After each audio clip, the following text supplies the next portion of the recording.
Thank you, sir. Farming is not just the production of the crops, it is the harmony between the nature, soil, and life. Jai Hind and good evening to everyone present here. A very warm welcome to the 21st session of Society for Agricultural Advancement, Research, Training, and Human Innovation. Knowledge Revolution in Agriculture Nurturing the Technology and Innovation 2026, a 30-day national training program. On behalf of Agri SAARTHI team, it gives me an immense pleasure to welcome you all, the participants, and the esteemed resource persons. My name is Chatrisha. Along with Rohit, we will be representing the team Agri Sardi and will be guiding you throughout the session. Before we move further, I would like to extend a warm welcome to Professor O.P. Chaudhary sir, the President of Agri Sardi, whose continuous guidance and support have been an instrumental in strengthening this platform. Sir, it is truly an honor to have your presence with us today for this session on natural farming, and we sincerely thank you for your encouragement and leadership.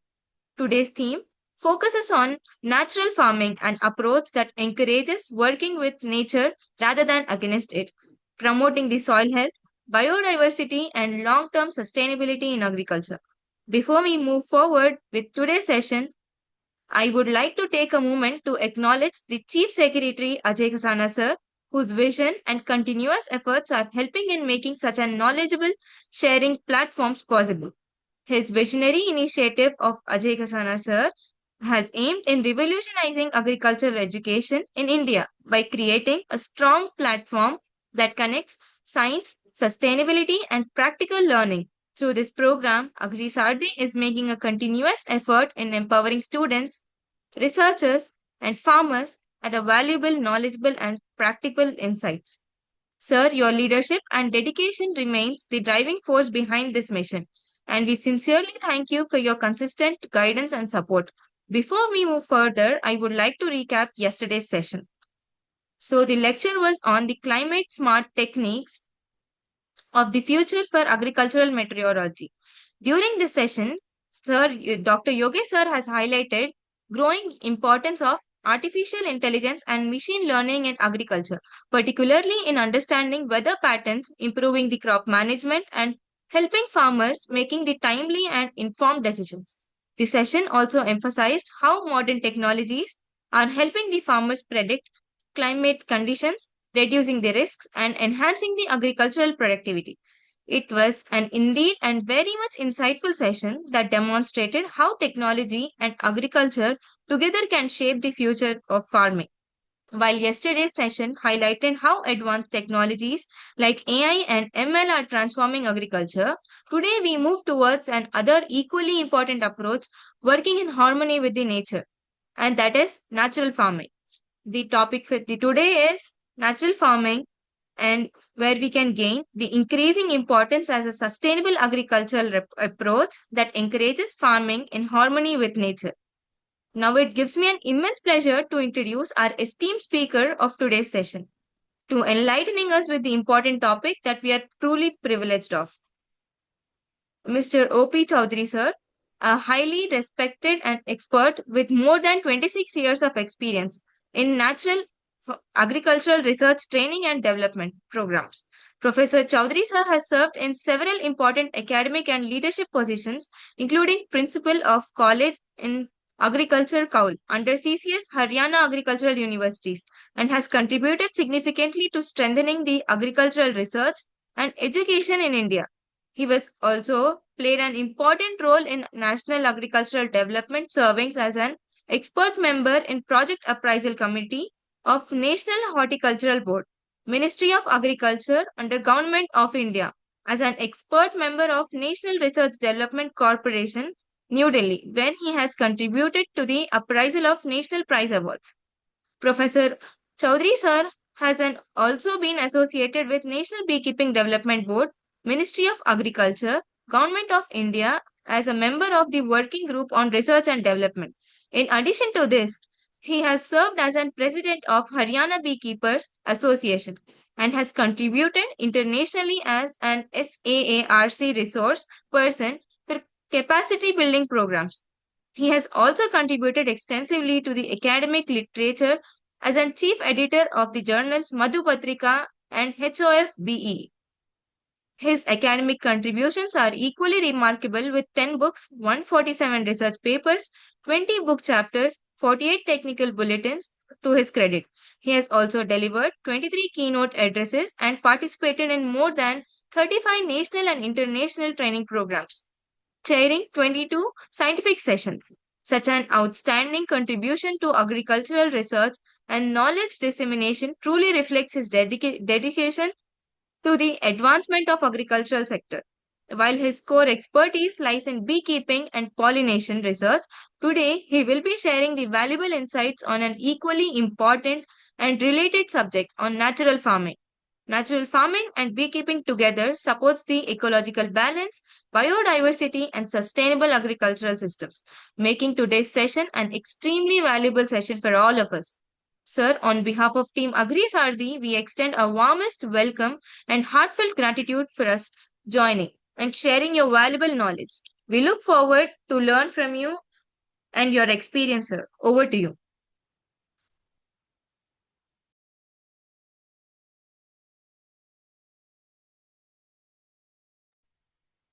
Sir, I request you to kindly unmute. Sure. Yes, sir. Thank you very much for such a nice introduction. And it definitely gives me immense pleasure that our topic today is coinciding with the International Women's Day. In my earlier lecture also, I had discussed with you the apiculture of the bees. And you must have through that learned that they are one of the principal contributors to restore the lost ecological balance of the world, especially India also. And I was in a meeting on 1st and 2nd of this month where top agriculture minds, they gathered in the capital and found the way forward for this. And on that very days, we had a pleasant, you can see, achievement coming right through to me, that on that day, I had my 5th patent for beekeeping. And in addition to that, 38 technologies have been recognized world over. And I was able to control a disease. It is a conglomerate of disease, that is parasitic mite syndrome, which killed almost 73% of Indian bee colonies. I had discussed something about that. And with this technology, we saved our beekeeping in India. But to tell you that last year, we have 63% colony loss in USA. They are most technologically advanced country, but they have not been able to do that. They are looking for the research, and Israeli people are also looking to my research. And of course, we have agreed to it because in India, we always give it to the world. We don't keep things to ourselves. Thirdly, the topic today is of utmost relevance, natural farming. And we'll go through this. We'll have the details. The important thing here, why I had all these things in front of you, kept in front of you, is that it is the Mother Earth for which survival, we have to fight now. Otherwise, we are losing not only the plants, animals, fauna, and all vegetations, all lives in the earth. It will be the bleak future or the chapter closed for the human beings and other living organisms also if we don't intervene. And you know, the bees who are pollinating, its value has now been officially recognized by the world through India and the Ministry of Statistics and Program Implementation, Government of India, which sends all the reports of to United Nations um, regarding the contribution for the environment protection. And they had quoted my research. I have also, I think, intimated you. And India now its value has come to 2.56 lakh crore rupees per annum. These small bees, they are contributing so much. And total value of Indian agriculture is 24.59 lakh crores. It is about 9.8% of the total Indian value of Indian agriculture. Small bees, what they are contributing, bees and pollinators. And it is the single largest contributor to the crops in India. We are talking about the pesticide, we are talking about the fertilizer, so many other things, but this is the single largest contributor. Bees, they are, as you say, the Mother Earth. They are the feminine monarchy. Most of them, they are females. And fortunately, today is the International Women's Day.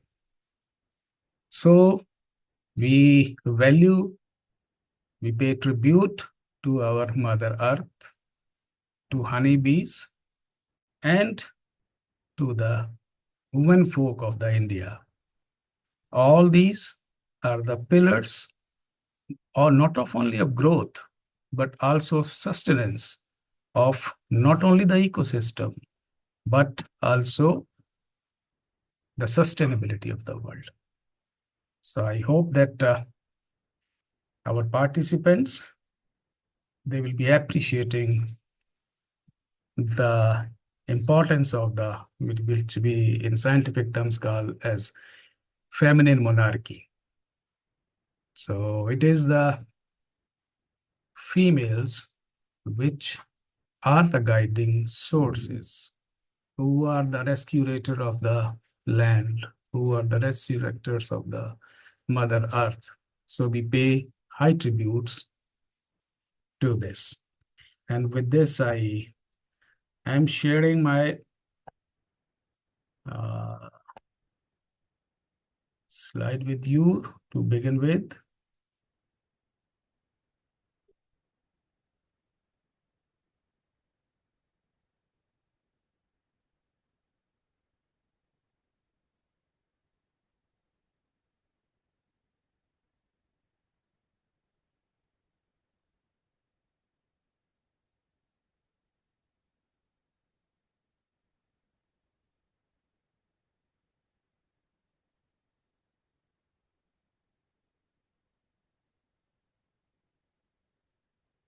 So, are you able to see this?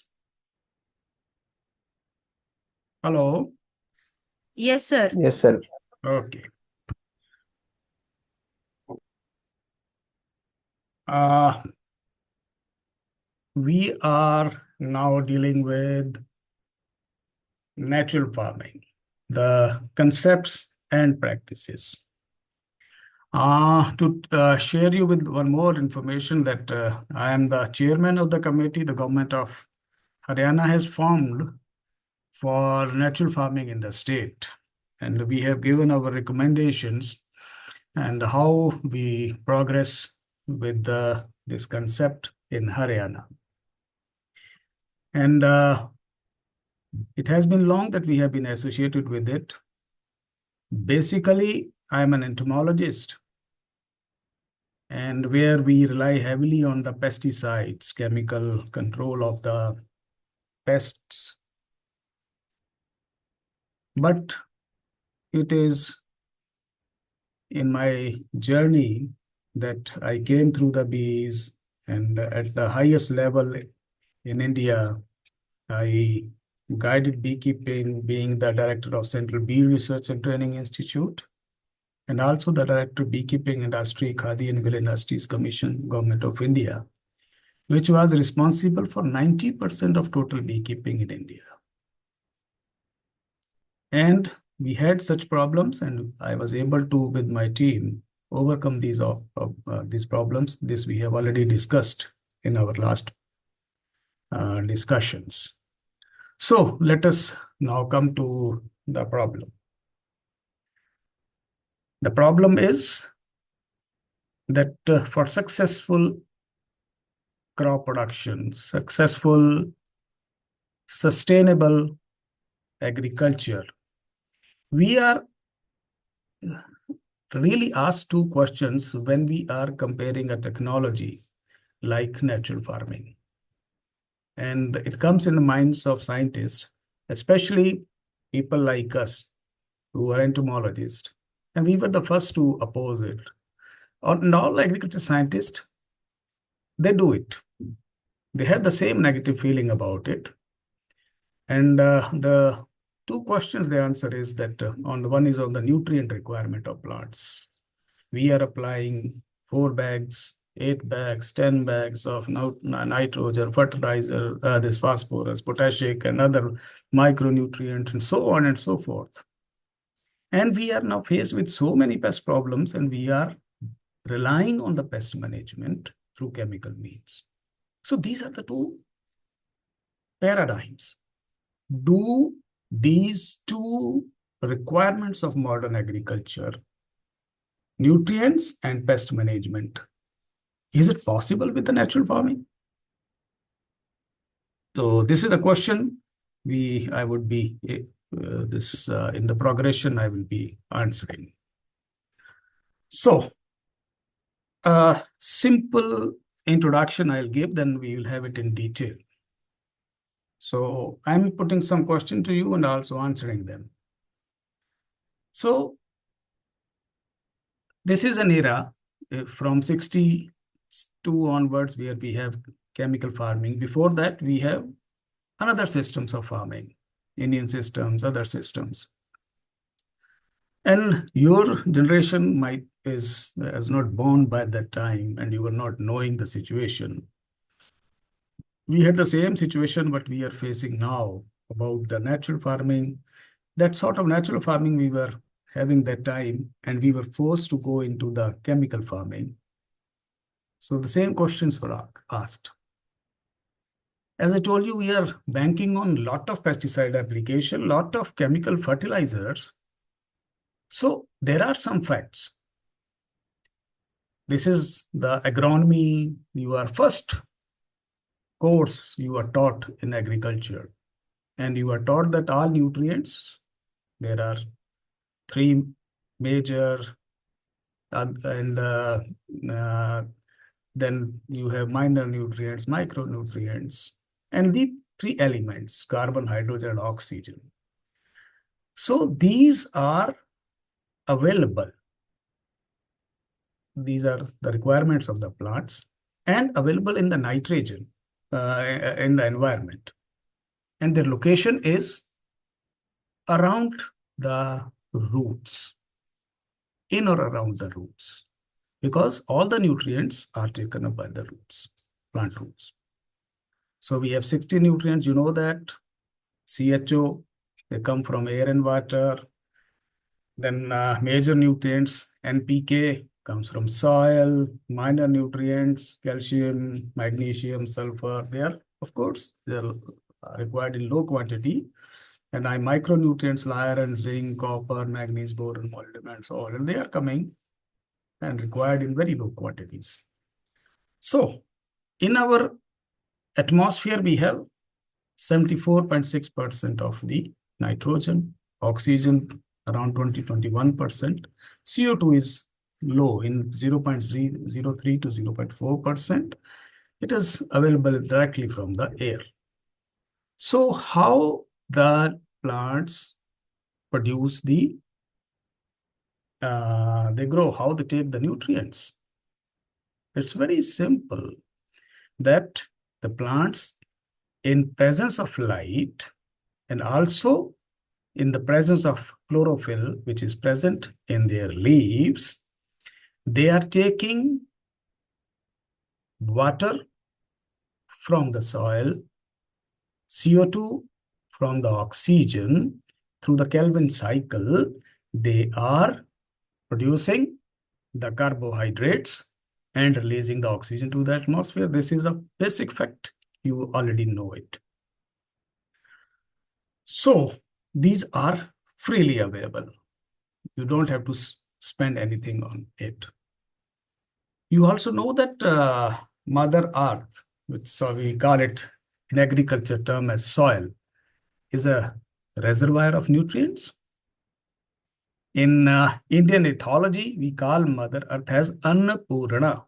Annapurna means she has all blessed with all the nutrients which are required by the biota on the earth, that is man, plants, animals, everything. So she is the goddess of nourishment and goddess of food. And in the earth, there are great, abundant reservoirs of nutrients which are required by the plants. But you know that plants can't take them directly. And here, because why it is so? Because they are in the unavailable form. They are to be made into available form. And who does it? This is the wonderful microorganisms.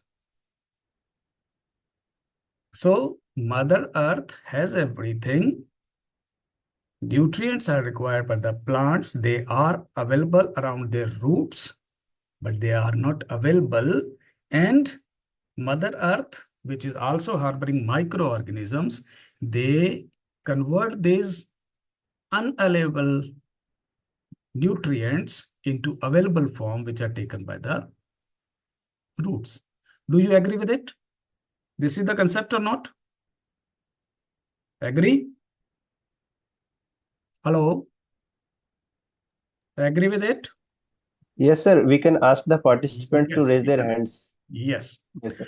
So, another thing, what we marvel at is diversity, numeral strength of insect pests and microbials. Insects are the most diverse organisms on the plant, on the universe, and they are diversely accommodating in all places of the earth. And that is why insects are the most successful taxa on the planet Earth. But what has happened? We need lot of food.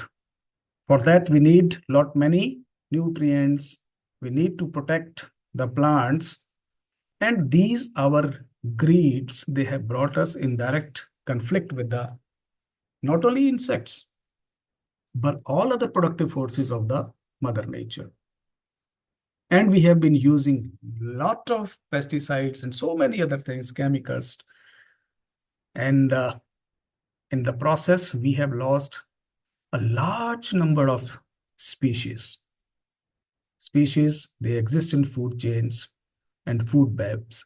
There are about 65 lakhs of them, food chains and food webs. And through this modern farming, what we call it, we have decimated these food chains and food webs. And this both systems, crop ecosystems and both natural ecosystems, they have become unstable now.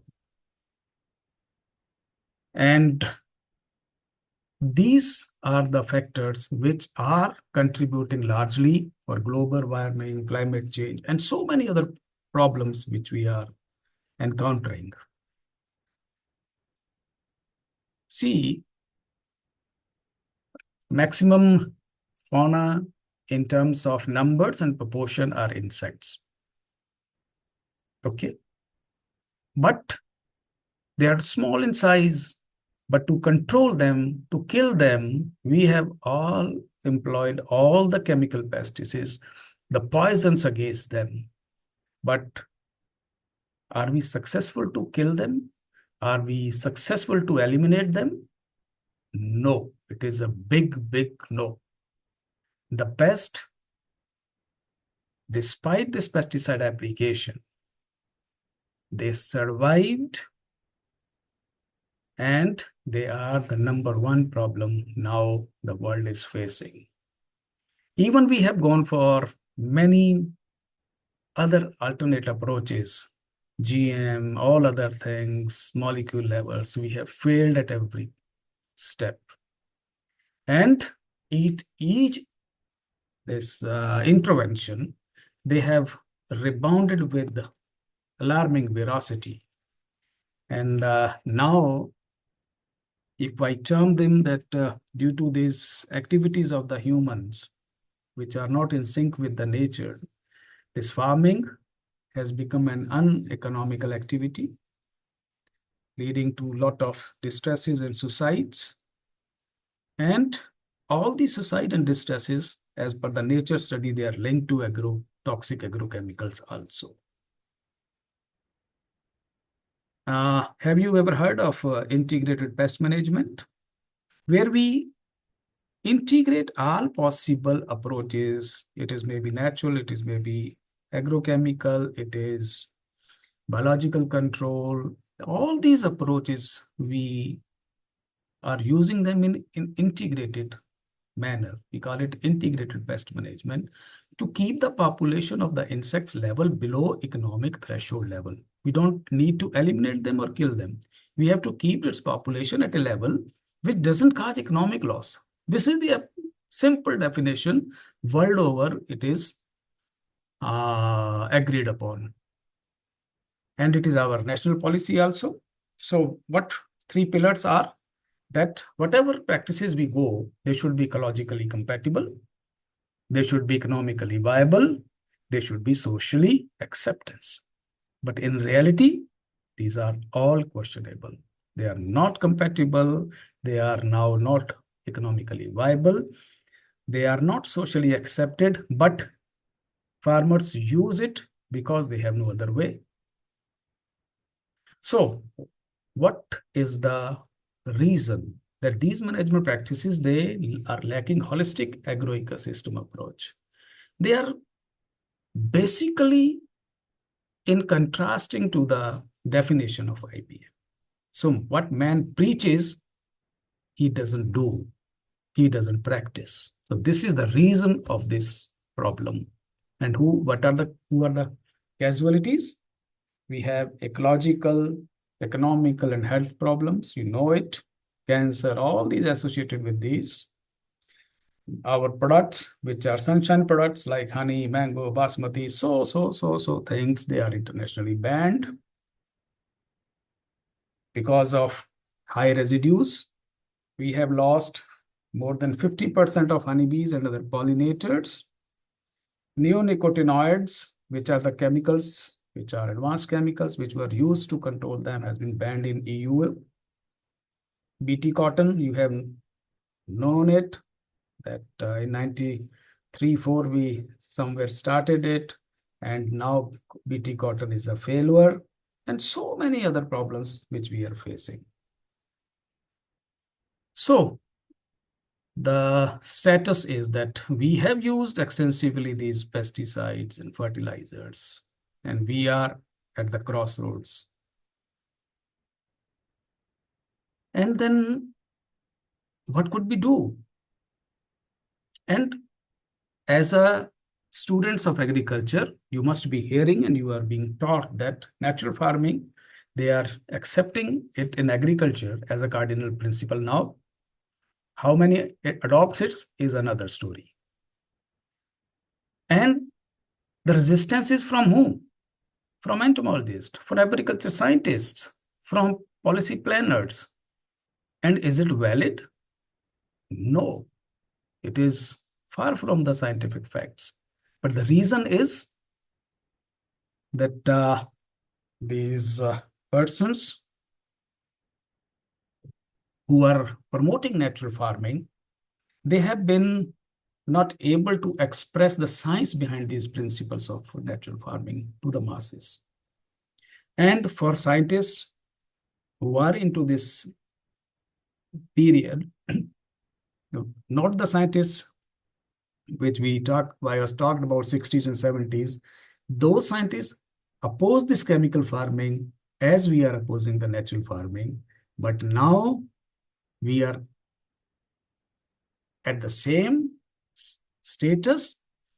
We have seen green revolution coming up, and now we have seen its negative impacts. And over the 60 years, we are in the same situation.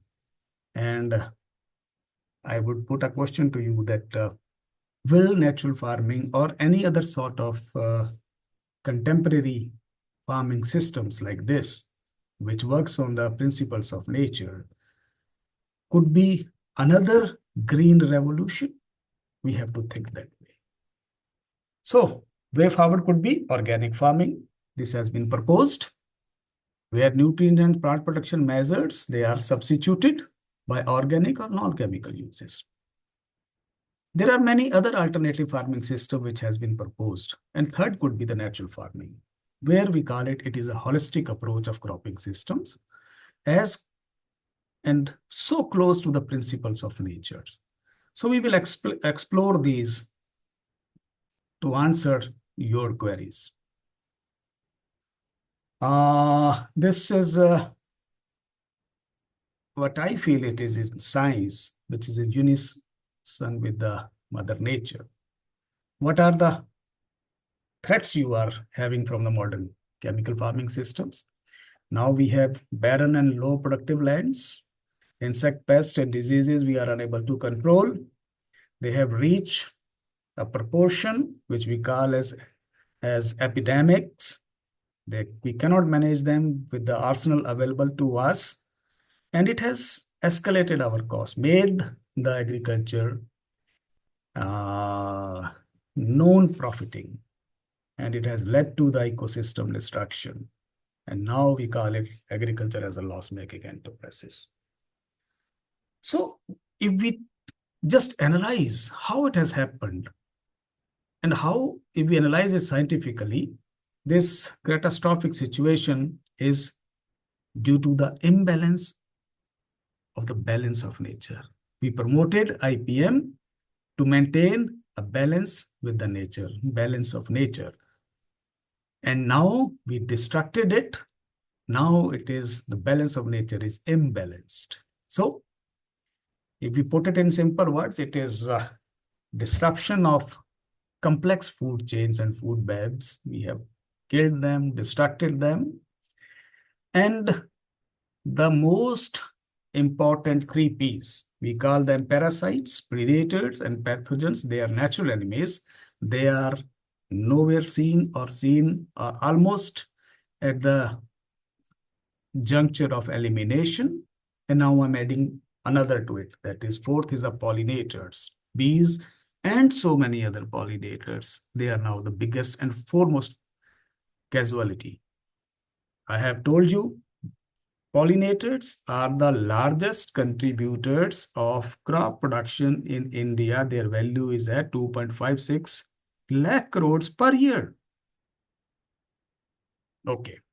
So can we have some differences between organic and natural farming? Okay. Organic manures and biofertilizer we are using, but in natural farming, we are using microbial cultures.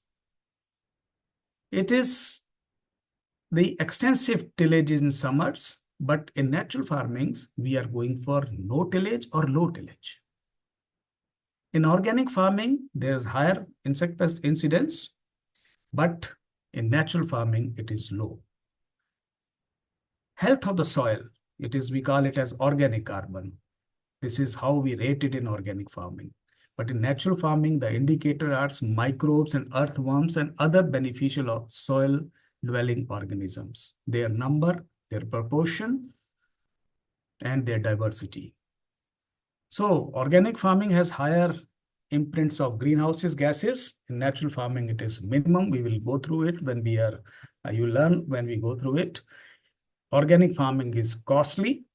In natural farming, it is cheap, and we are using only locally available or prepared material. There is a yield penalty in organic farming, but in natural farming, it is not. But here I give a rider that yes, if we don't understand the principles and just go what the people are telling, or you are just seeing it without understanding these principles, natural farming can so also lead to yield penalties. So if we have organic farming, how much FYM you need? 10 quintals, 10 ton. For that, you need 20 animals. For natural farming, we need one cow, which is sufficient for 30 acres. And that cow should be indigenous, because we are into a balance of nature with indigenous local microflora. So first is the Indian earthworm. Earthworm, you know that you must be knowing that we are using this vermicompost also, where we have earthworms. So, but I'm talking about Indian earthworm, because the earthworm we are using, that is Acinna foetida, it is not an Indian earthworm. We have many species of Indian earthworms, which I'll be coming through. So Indian earthworm, its properties are that it goes up to 15 feet in soil. And these, when they go inside, these soils are enriched with nutrients. See, there is a belief, scientifically belief, that the only top 6 to 12 inches soil only contains the nutrients which are needed by the plants. As we go deeper, the quantity of the nutrients decreases. But you know, when Shell company, it came in India in 1924, they had this experiment done because they were looking for oil. They had dug 1,000 feet, and at each stage they have evaluated the soil, minerals, and all that. And they say that as we go down, the nutrient levels increase. So this is just opposed to what we are told. But when we talk of domestic earthworm, Indian earthworm, so what it does is it makes holes into the soil, goes down, then come up. It goes down while eating the soil, and then with that it takes a nutrients, and then it comes up and through its excreta deposit the balls of soil into it, and this way it deposit the nutrients into the soil, enrich the soils. And the crops, they are able to use it as per their need. But you will find no such earthworm holes in the chemical farming. And you know, this is a fact. You go to any field, and if there is any cow dung there, you just take it off, and you'll see lot of tunnels inside under this cow dung. And why it happens? Because earthworms are attracted to the smell of the cow dung. And under this cow dung, they are in the soil, and with the smell of the cow dung, they come to the cow dung, go up, take multiple soils into the holes in the soils, go down, and they start their routine living practices. If you don't have earthworms in the soil, that soil is hard, compacted. It can't absorb water.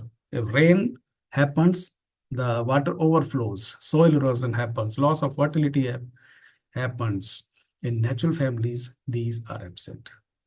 So we have compared the excreta in indigenous and earthworm and this imported one. So in indigenous earthworm, the nitrogen excreta is 7 times than the exported ones. Phosphorus is 9 times, potassium is 11 times, calcium 6 times, magnesium 8 times, sulfur 8 times. This is a scientific fact. See, you see this soil perforated with these earthworms. Not only rich in nutrients, percolate soils, make it airy, and here dwells the microorganisms. So there are some questions which are asked. Should we use vermicompost? Vermicompost, we are using non-indigenous, I told you, Icena fetida. But it doesn't have the qualities which are present in our indigenous earthworm. There are many species, Eutephius nicholsoni, Lampeter mauritii, Perinax excavates, and many other Octoketona serrata. So, Icena fetida, it remains on the upper soil. It doesn't improve soil structure. It doesn't eat soil. It eats on the vegetation, cow dung, and these are the components of humus formation. In crops, we need humus for this. And this this earthworm doesn't allow humus formation. And in natural farmings, we go for the practices which create humus. So this Acina fetida, it can have this the poisonous chemicals, cadmium, arsenic, mercury, etc., which are present on the upper layer and deposit is in the vermicompost. It's a source of addition of these chemicals into the soil. So when we are talking about the cow dung, we are in a thought that we need more FIM. And more the quantity of FIM, 10 tons, it is more useful. It improves so many characteristics of the soil, like structure, pulverization, increase water holding capacity. But you know, the nitrogen content in FIM, it is only 1.74%. In chemical fertilizer, you know how much it is? 76%. But you know the adverse impacts of the chemicals. And we need 10 tons, and that too well-rotten FIM. And the question arises that do we need such quantity of FIM in natural farming? We don't recommend cow dung or chemical fertilizer since they are not the food of the crops. Crop doesn't take cow dung or chemicals as their food. Their need is huge. And they make this in natural farming. They are availability of these nutrients or the conditioning of the soil or the air is done by the microbes which are given through Jivamrit and any other many concoctions of the natural farming which we'll be dealing later on. And in every this Rabi and Kharif crop, we only need 100 kg of Ghan Jivamrit and other. So we are not using excess of fertilizer, which is a misuse. So we take natural farming in four-wheel systems. One is Jivamrit, Bijamrit, mulching, soil moisture. So I'll be detailing you about this. So the principles are that all the input should be natural, coming from the local resources. Then we have crop residues, which are natural soil amendments, because in residues, you know, there are a lot of nutrients which are recirculated in the soil. Then we increase the diversity, not only in terms of crops, companion crops, alternate crops, and also microorganism. The more the biodiversity, more is the stability of the ecosystem. This is the basic ecologic principle. So we have different strategies: crop rotation, cover cropping, need-based pest management. So In natural farming, we are in a sustainable mode where we conserve natural resources and environment. And all this is done through interconnected and integrating the system of organisms and crops. Organisms both includes crops and the microorganisms. In this, we can also intercrop ITKs.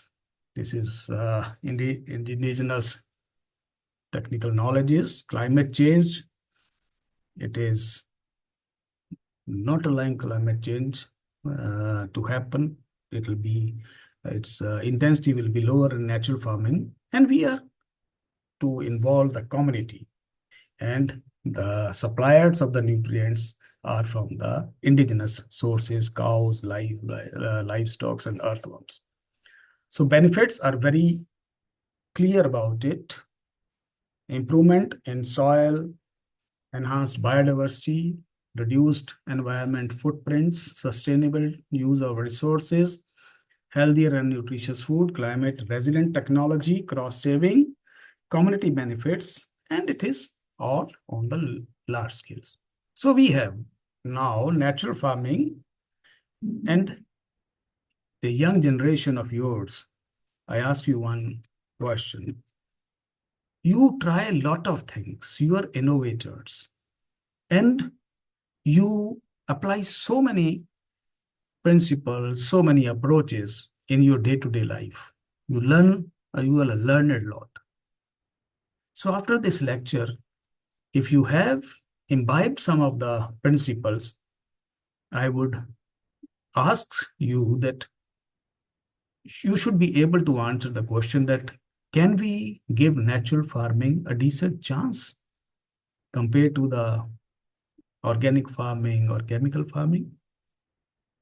You know, I'm talking about the 60 years back. I was a young boy, and my father was an agriculture scientist and entomologist. He was one of the proponents of green revolution in Haryana and Punjab. And at that time also, the same situation was there. When we went for green revolution, farmers didn't adopted it. There were very few people who wanted to come up. They had the same problems which we are seeing today, what we are seeing with the natural farming. We are at the crossroads once again. And I request that, because at that time, the students were not that knowledgeable, farmers were not that advanced, community was not knowledgeable, that knowledgeable. So in this situation, our fraternity should consider these facts in light of the science, not a so-called teaching what we as modern scientists give you, agriculture scientists give you. So this is your responsibility, that think positively, decisively, to chart your next course.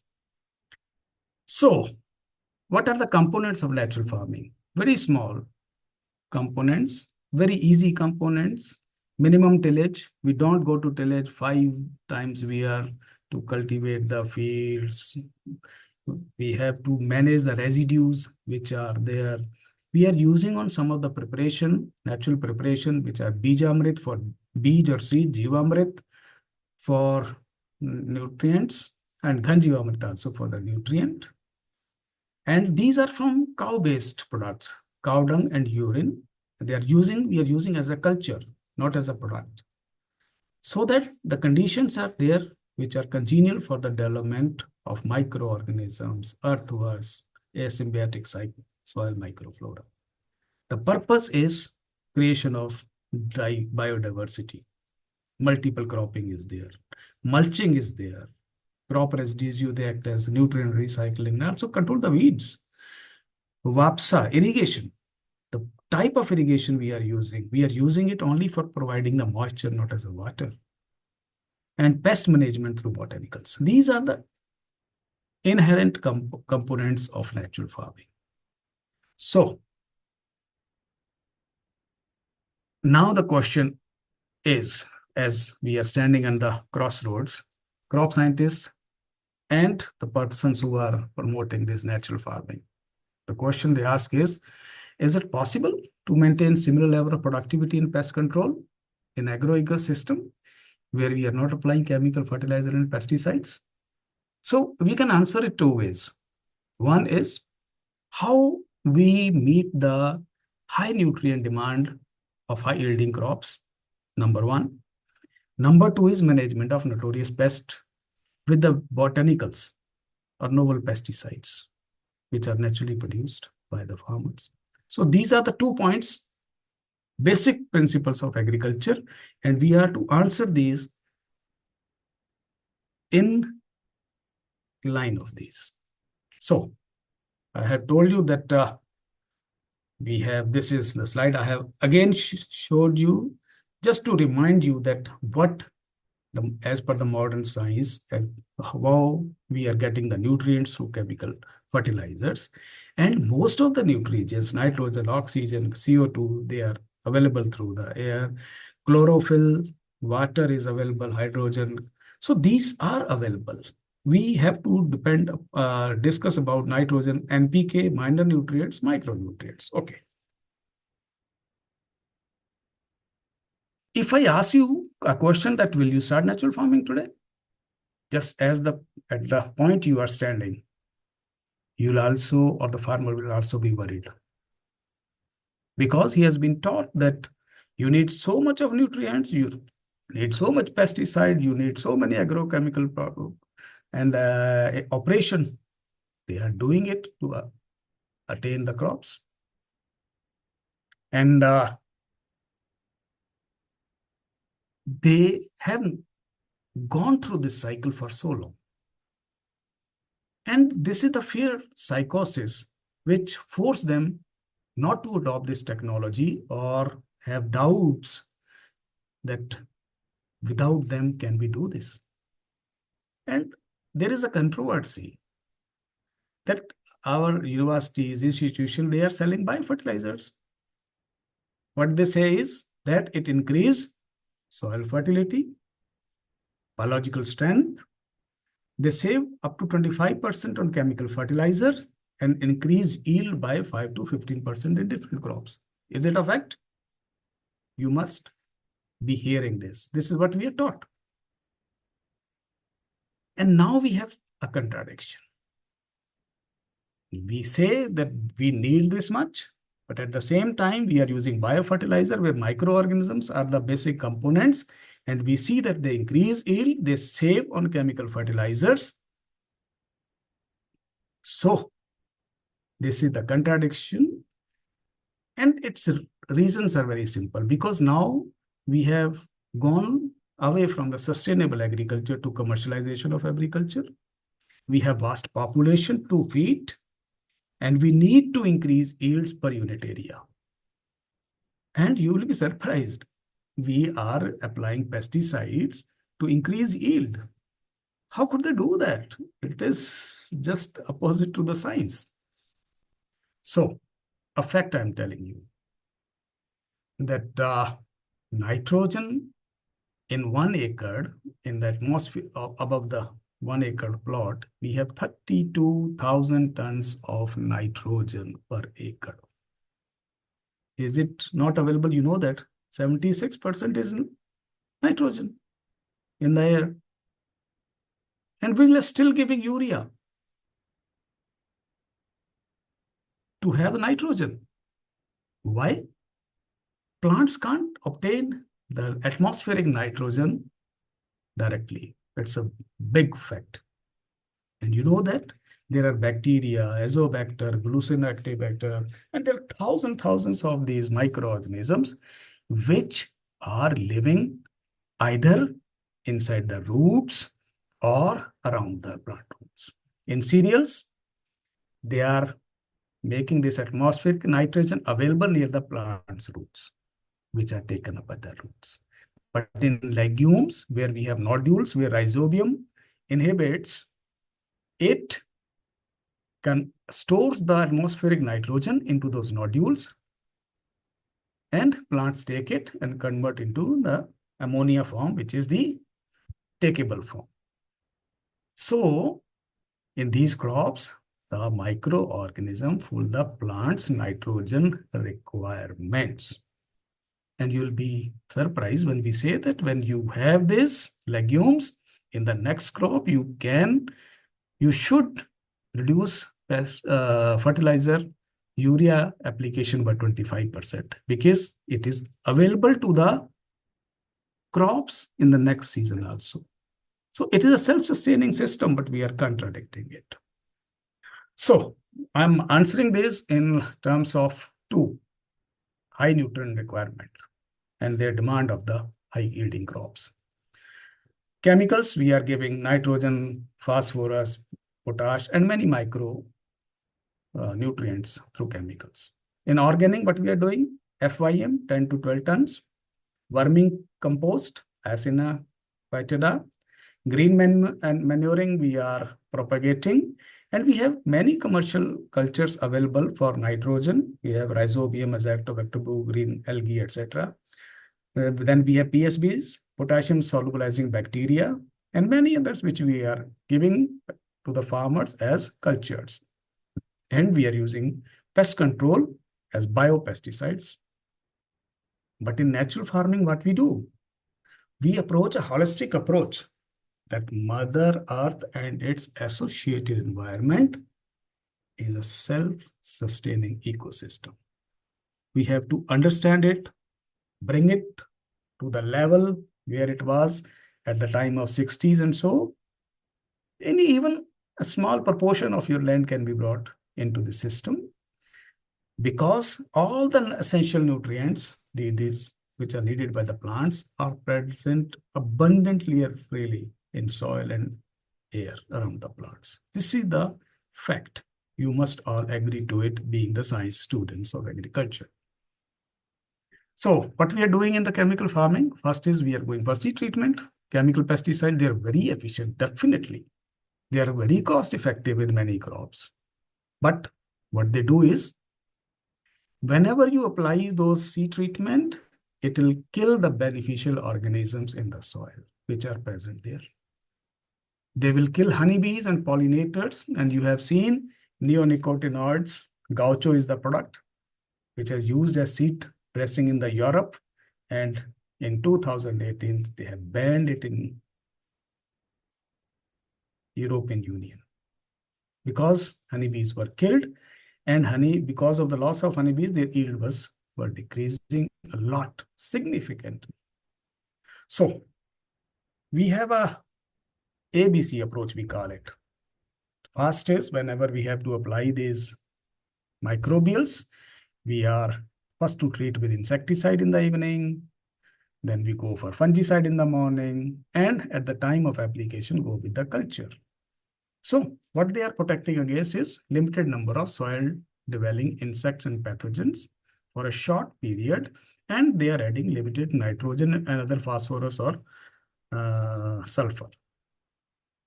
But these chemicals are killing all the microorganisms around us.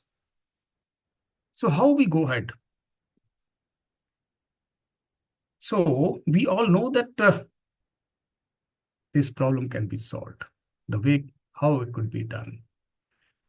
The path we have treaded, we have to reverse it because this path is unsustainable. We call it modern scientific, but it is modern, yes, unsustainable, yes, and unscientific agriculture. It should also have two things: maintaining yield levels and controlling the pests, which we have already discussed. And you know that you have many novel insecticides or natural or botanicals which have been modeled on these natural microorganisms, nicotinoids. They are modeled on nicotine. This is coming from the tobacco. This is the largest insecticide in the world being used. Spinosades, soil-dwelling actinomides that we are using to control the pests. So we are using them in our scientific agriculture, present-day scientific agriculture, but not in a sustainable manner. So the challenges are there: yield management, pest level management in this. And unless we understand the philosophy, we'll be falling. So, some facts. There is a Indian Council for Research on International Economic Relation, India's body. So what their opinion about organic agriculture is? Can an organic agriculture feed world? Yes, it can. 9 billion people by 250 from the existing land and lower environmental footprints. So there are scientific evidence. I have given you the study, Muller's et al. Studies which came up in Nature. But there are two things to be taken care of. One is food waste. And now you see the amount of food we are wasting. Second is we have to reduce arable land to produce animal feed. Animal is a big component now because Westerns, they are feeding on the non-vegetarians. And they have to reduce it and use greater amount of nitrogen fixing legumes, which they cannot do. So 100% conversion to organic agriculture, if it is to be done, it needs more land than conventional agriculture, which we are having it today. But our Indian agriculture, traditional Indian agriculture, was by default organic. And you know what is the market in the world of organic products? 85 billion USD. And it is growing at about 20% annually. And you know, the natural products, they are far superior and cheaper than organic ones. I'm talking of organic, not chemical. Their prices of organic ones are 2 to 6 times higher. And you know, we are the world leader of organic products. We have 50 million hectares. They're under organic farming in 79 countries and India at the 9th position. So India has a rich tradition from the time immemorial. I have listed 22 types of agriculture systems which we were following. 21 is from M. Fukuoka. This is a Japanese technique.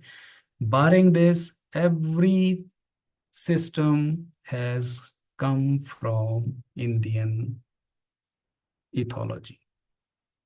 It is Panchgavya, Dashgavya, Sendriya Krishi, Phagwada good grow practices, food market, Rishi Kheti, biodynamic, alternate, sustainable, agrogreens, biodynamic, eco-friendly, NADAP, Sajiv Kheti, organic farming, zero burden natural farming, switchable farming, Subhash Palekar Krishi, Agnihotri, so many technologies we have, you know, and see the richness of the intelligentsia of the India.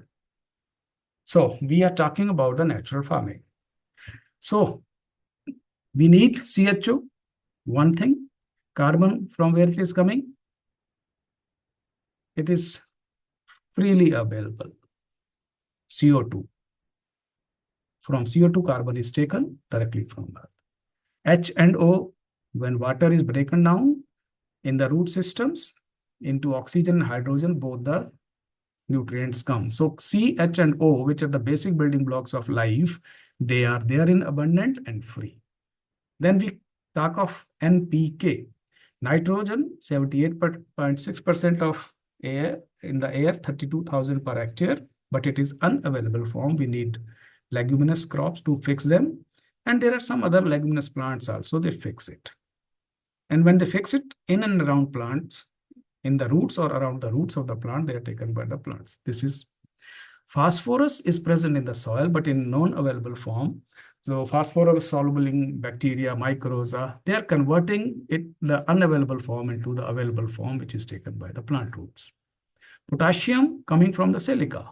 Bacillus silica is a microbe that converts silicates, is present, abundantly present in the soil, to available potassium by these bacteria. Sulfur, thiobacillus and thiooxidants, these microbes, they convert, make the sulfur available. These are the minor and micronutrients. You know, all these beneficial organisms who are breaking down these into available NPK, they are present in plenty in cow dung.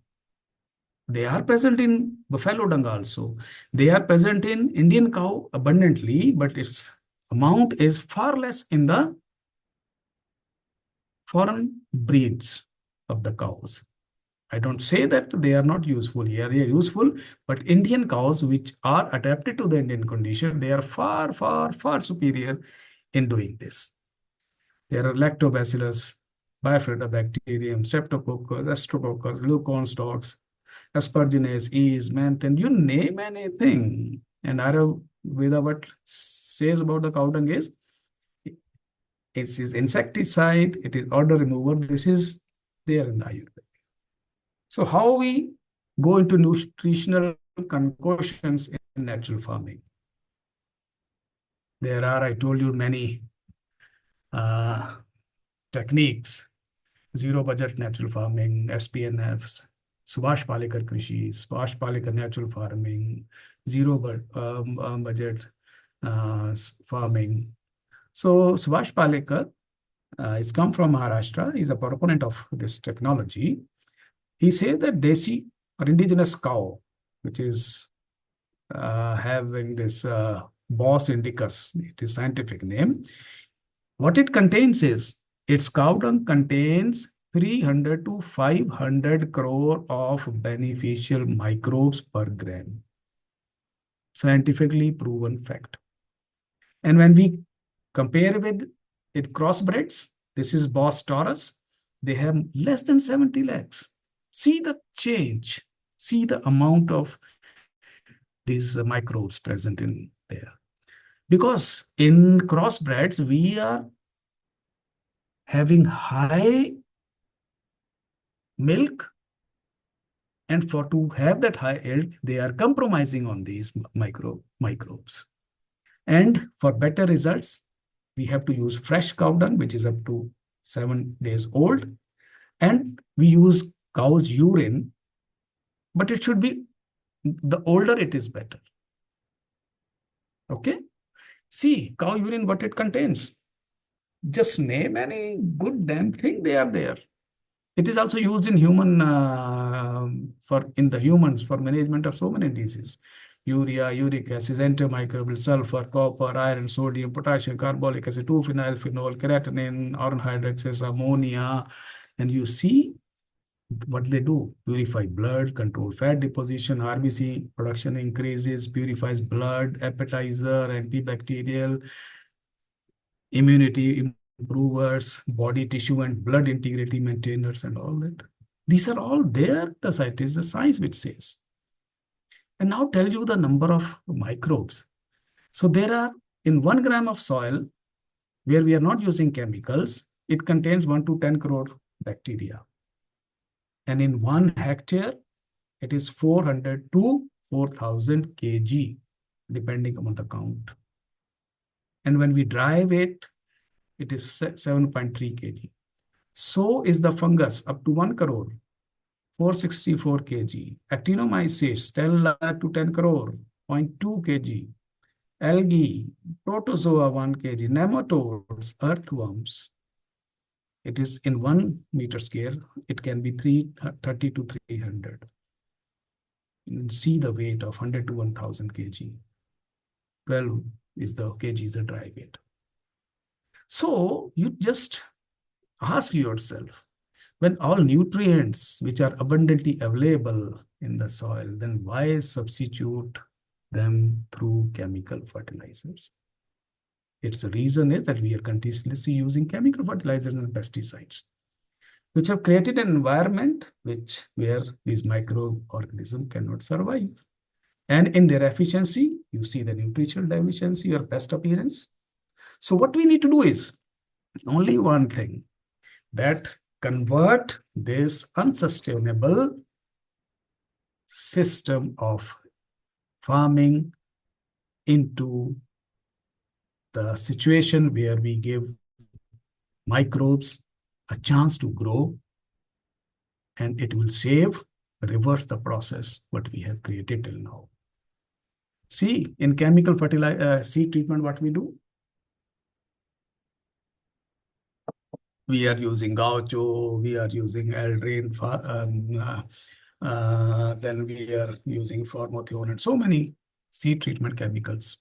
Yes, they are very effective and cost effective, but they are killing all these microorganism beneficial ones. And honeybees, I have told you gaucho what it has done in, and it is banned. So it is important that we understand the chemical seed treatment and its effect. When we go for seed treatment in the natural way, we are reversing this impact, negative impact. So how we do it? Seed is beej, and we call this concoction as beej amrit, beej amrit. So what we need to have is 20-liter water, 5 kg cow dung. Cow dung, they are not the products. They are concoctions of the microorganism. Cow urine also, 5 liter. Then you have 50 gram of lime. You need to have a soil which is जो कहीं पे बड़ या उसका people का पेड़ हो उसके नीचे से एक मुट्ठी या ऐसी जगह से जहां पे केमिकल्स ना डाले हो एक मुट्ठी. Why and how? Take a drum or any device, any container which is available to you, and have this water 20 liter, then add cow dung, cow urine, and lime, and in the end, a handful of soil and mix this. Important thing is cover it and keep it away from the direct sunlight or rain to create a condition which is suitable for propagation of the microbes. In the every morning and evening, you just take a wooden stick and just stir it for around 2 minutes. The purpose is that there is no sedimentation of the microbes and they are available all throughout the concoction. After 2 years, 2 days, Bijamrit ready. Now come to the scientific one. How do you seed treat it? What we have to do in the evening, take the seed, spread it, or you can have in a container or bucket. Then we have the Bijamrit. In cereals, we just rub the seeds in this Bijamrit in our palm. And when we have a pulses, just massage it with fingers or with the layers. Leave it overnight. So what we need is for 50 kg, we need 15-liter solution. That is all. In paddy and vegetable, we need to dip it for 15 to 20 minutes. Sugar, we need 35 to 40 quintals. Seed, for that, we dip seed for 30 minutes and then we dry it. For different crop, we have different set of treatment plans. 25 liter is required for the when we are using single bud for sugarcane cultivation. So there are many companies which are selling seeds already treated with the chemical insecticides. What to do? Wash these with water before application of Bijamrit. So what you get out of it? It is safe and cheap, and it is adding an array of beneficial microflora. And when we keep it for 2 days, every cycle of these bacteria, microbes, it is completed in about 20 minutes. They double in every 20 minutes. And you know, in 2 days, how many such cycles will be there? And when we apply to the soil, what we are adding? We are adding billions of this microflora along with the seed, which is beneficial. They also give nutrients to the soil. They increase biodiversity of the microbes. And they are active against so many of these diseases, trichoderma, pseudomonas, we are commercially selling it, cow urine. So we have the best thing. And when we are using chemical fertilizer, babistin and all that, it is a copper-based fungicide. And when we apply Copper goes to the soil and plants into our food system, which is undesirable. This is for seed. Now we come for the nutrition. We call it Jeev Amrit. जीवों के लिए अमृत. Okay? It is a nutrition powerhouse. So what are the nutrients? They are almost same, but little quantities. We need water. Bijamrit we have 50 liter. Now we have 200 liter. Take in a container. Cow dung, we keep it 10 kg. Cow urine, we take 10 liter. Lime we don't add. We need to add two things. One is besan or pulse flour. Farmers, they don't understand it. Scientists and you students should understand. Besan means it is protein. Protein, what helps? Protein? Protein helps in multiplication of the bacteria. You add gur to it. Any sweet thing you can add. Fruit pulp. It is carbohydrates.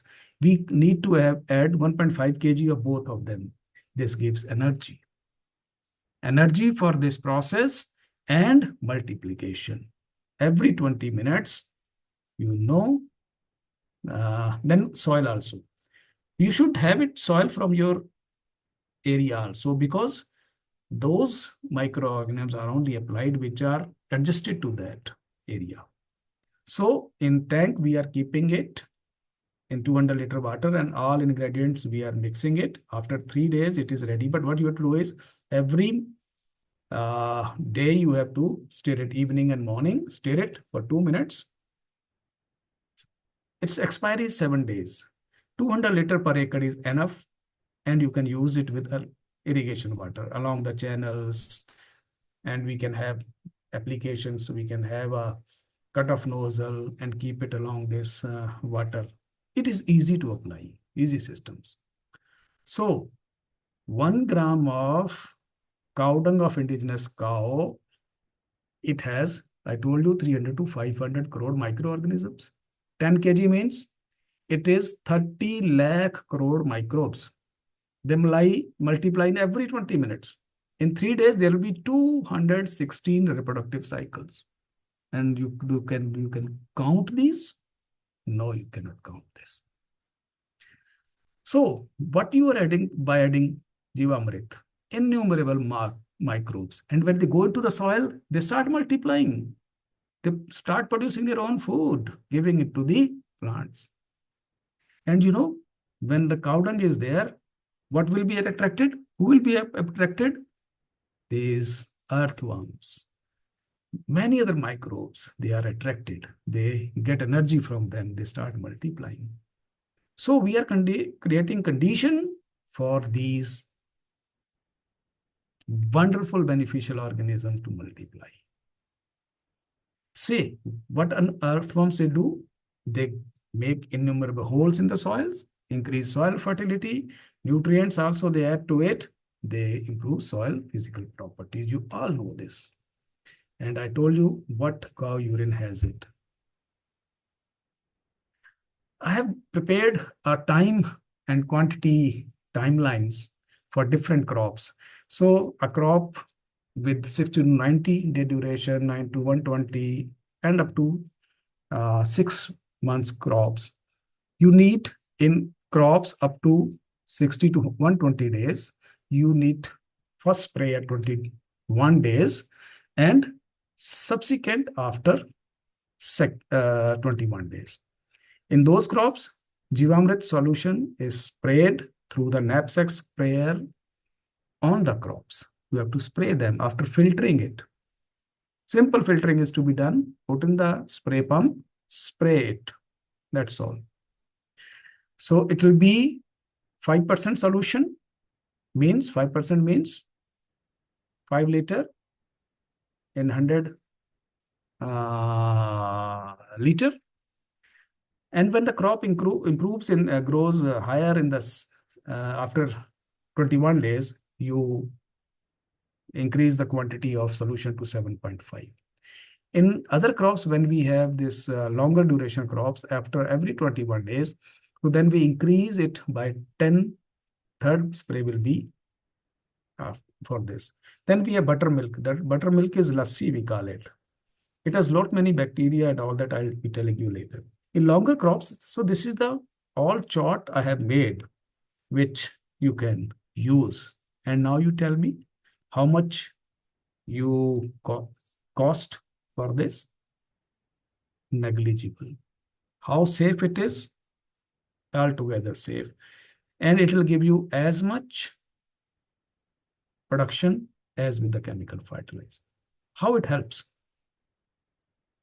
It helps water loss during high temperature by reactivating guard cells of the leaves, increase leaf index, impart resistance in leaves. It helps create humus, which impart there's a resistance. It helps uptake of nitrogen from the air through bacteria, and it has antiviral elements also. Can you tell me, are these benefits available in chemical pesticides, insecticides, fungicides? No, they kill microbes. They don't increase yield. So, Ghan Jivamrit is another one. This is another nutrient store. Ghan means compact. Jivamrit means, Jivamrit is solution, liquid solution. It is a semi-solid one. It is prepared from 100 kg dry FYM, which is there. Keep it for 7 days. If they are clots, then just break them, sieve them. And on this, you spray 100 liters of Jivamrit solution. Just mix it homogeneously, leave it for 2 days. If there is sun, just cover it with jute bag. After 2 days, then you will dry in sunlight, save it, and then store it. You can keep it. Ghan Jivamrit. Now I can give you a scientific fact. This is by Institute of Farm System at Modipuram ICR system. Vermicompost and Ghan Jivamrit. It has higher nitrogen, higher phosphorus, higher potassium, higher almost comparable zinc, comparable copper, comparable low iron. These are the basic nutrients. I'm not talking about the microbes and all that. They are better than or comparable to the chemicals or vermicompost. Third component is mulching. We call it achadan.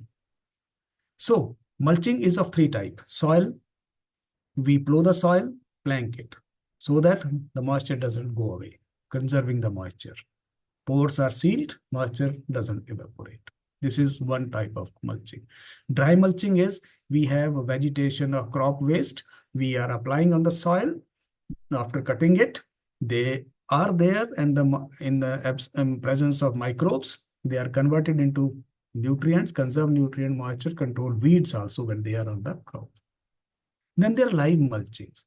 We have intercrops, mixed crops, which we are having. We are not having a single crop. We are one crop, then another crop, then another crop. Generally, we have one cereal, then we have pulses and all that. So this is live mulching.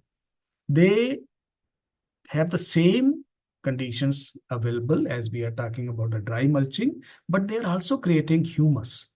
This condition is really wonderful for augmentation of these biological activities through microbes, earthworms, and all that. It increases yields. And it also helps this nitrogen air taken, and it has antiviral bonds. So, third is irrigation. My dear students, now how we apply irrigation? We just put our tubewell on and leave it, our crop in the field to be flooded. But I tell you one thing, you need air or you need moisture. You don't need flood. If you just flood the crop, what will happen? The roots, through roots, they will not be able to have transpiration. They will die. You are creating a condition for them to die. But what we need is, we need VAFSA. Vapsa means it is a mixture of air and water. We keep it in their root zone, where there is air also for the survival of the plants, and there is nutrients available. We are conserving this water safety. So how can we do this? We can have irrigation in alternate crops where we give 50% water saving, mulching, we can do humus creation, it can help. By this, we can have 90% conservation of water. See, I tell you one thing. Do the plants grow in the rivers or ponds? But they grow well along the rivers, near the banks of the rivers. Why? They need air and water mixture, not water alone. This is the basic principle we are forgetting. And it is very cheap and saving our water. And see how we can improve the diversity. See, our wheat crop, it takes lot of nutrition. Then we have pulses like gram and all that. When we sow it, they have microbes in the soil nodules. It restores nitrogen in the soil. So we have combinations like this. In 9 inches, we can sow the wheat, and at 12 inches, we can have the pulses. So there is auto availability of the and utilization of the nutrients, nitrogen to the different crops. So if we have masri or something, I have given so many things of these models where we can work on. And then we have a system of sugarcane-based cropping system. So generally in February, March, we are sowing. This is the time when we have 90% of sowing. Some sowing is done in October, August up to October, 10%. And we have very good varieties. Now my station has given the wonderful varieties UH 176, 179, 181, which is, and now 188, 191, which is a wonderful variety, and the top variety in the country. So what we do is, in this, we need 100 kg Ghanjivamrit. When we are plowing, just apply it. It will be mixed in the soil. Then we prepare beds on it in east-west direction. We can have different system, 4 into 4 feet, 8 into 4 feet beds, 12 into 4 feet beds, and we can have different cropping systems into it. So we have beds made. In the trenches, we sow the seeds. We have the sugar cane. So you can see 4x4, 8x4, and 12x4. So in the trenches, we have the sugar cane, and in the bunds, we have the other crops. Other crops can be innumerable crops because sugarcane grows slowly. And you will be surprised that for sugarcane, we need a seed of 35 to 40 quintals per acre. It's a huge amount. But in natural farming, we only need 2 quintals per acre. We are using single bud technique. Only 2 quintals. It saves a lot on this. So here you have, say, wheat is there. Then we have cabbage, cauliflower, broccoli, peas, onions, coriander, gram, wheat, methi, brinjal, you name any crops. In the initial phases, you can have these crops. When our crops are growing, what will happen? There will be no weeds. And these are complementary crops. We are giving Jivamrit and Avrit, there will be a lot of fertilizers, nutrients available. And these pulses, when we are intercropping, they are giving the rhizobium and other beneficial organism. And the most important thing, when we have these intercrops, there will be always less or least incidence of pests and diseases. Why? See, in a crop where we are only having sugarcane, what will happen if we have some pest or diseases? It can approach to the next crop, next plant, next plant in the same, because that is a contiguous crop. But what happens at forefeit? There is a one crop on which there is an insect which feeds on it, and after that there is gram, or there is brinjal, there is coriander, which is a known food to them. What will happen? The insect will not move to that crop. Same happen in the next trench, and next trench. Insects and diseases only grow when they have large area, contiguous area for growth. Because these insects for us, we can just walk in a 80 by 40, 80 by 50 meter, 1 acre plot. But for insects, 1 meter insect larvae, which is the damaging stage, this 1 meter is too big a distance to cover. If we have alternate barriers, which are known foods, then what will happen? Their population will be automatically low. This is science. And when we have these mulching and all that, we are conserving moisture. So we are having additional nutrition through natural farming, and the pest problem will be low, as I have already told you. So is it not a win-win situation? And when one crop is not in a commercial growth phase, others will give you can have brinjal, you can have methi and all this, which is an extra crop. Yield of sugarcane will be at least same or even more than what generally it has. And also you have additional crops, and you have additional benefits of nutrients, and also low pest incidence or no pest incidence. So yields, no impact. Intercrops, they will take this board the expenses, all expenses, and sugarcane or any other crop this is an additional benefit. It creates a microclimate where we don't lose moisture. Weed will be minimum. There will be proper utilization of water, and insect and pest diseases, it will be very low. So now the nutrition problem is, I have intimated you, you can solve it through this natural farming. You can ask any question if it is there. Now come to pests.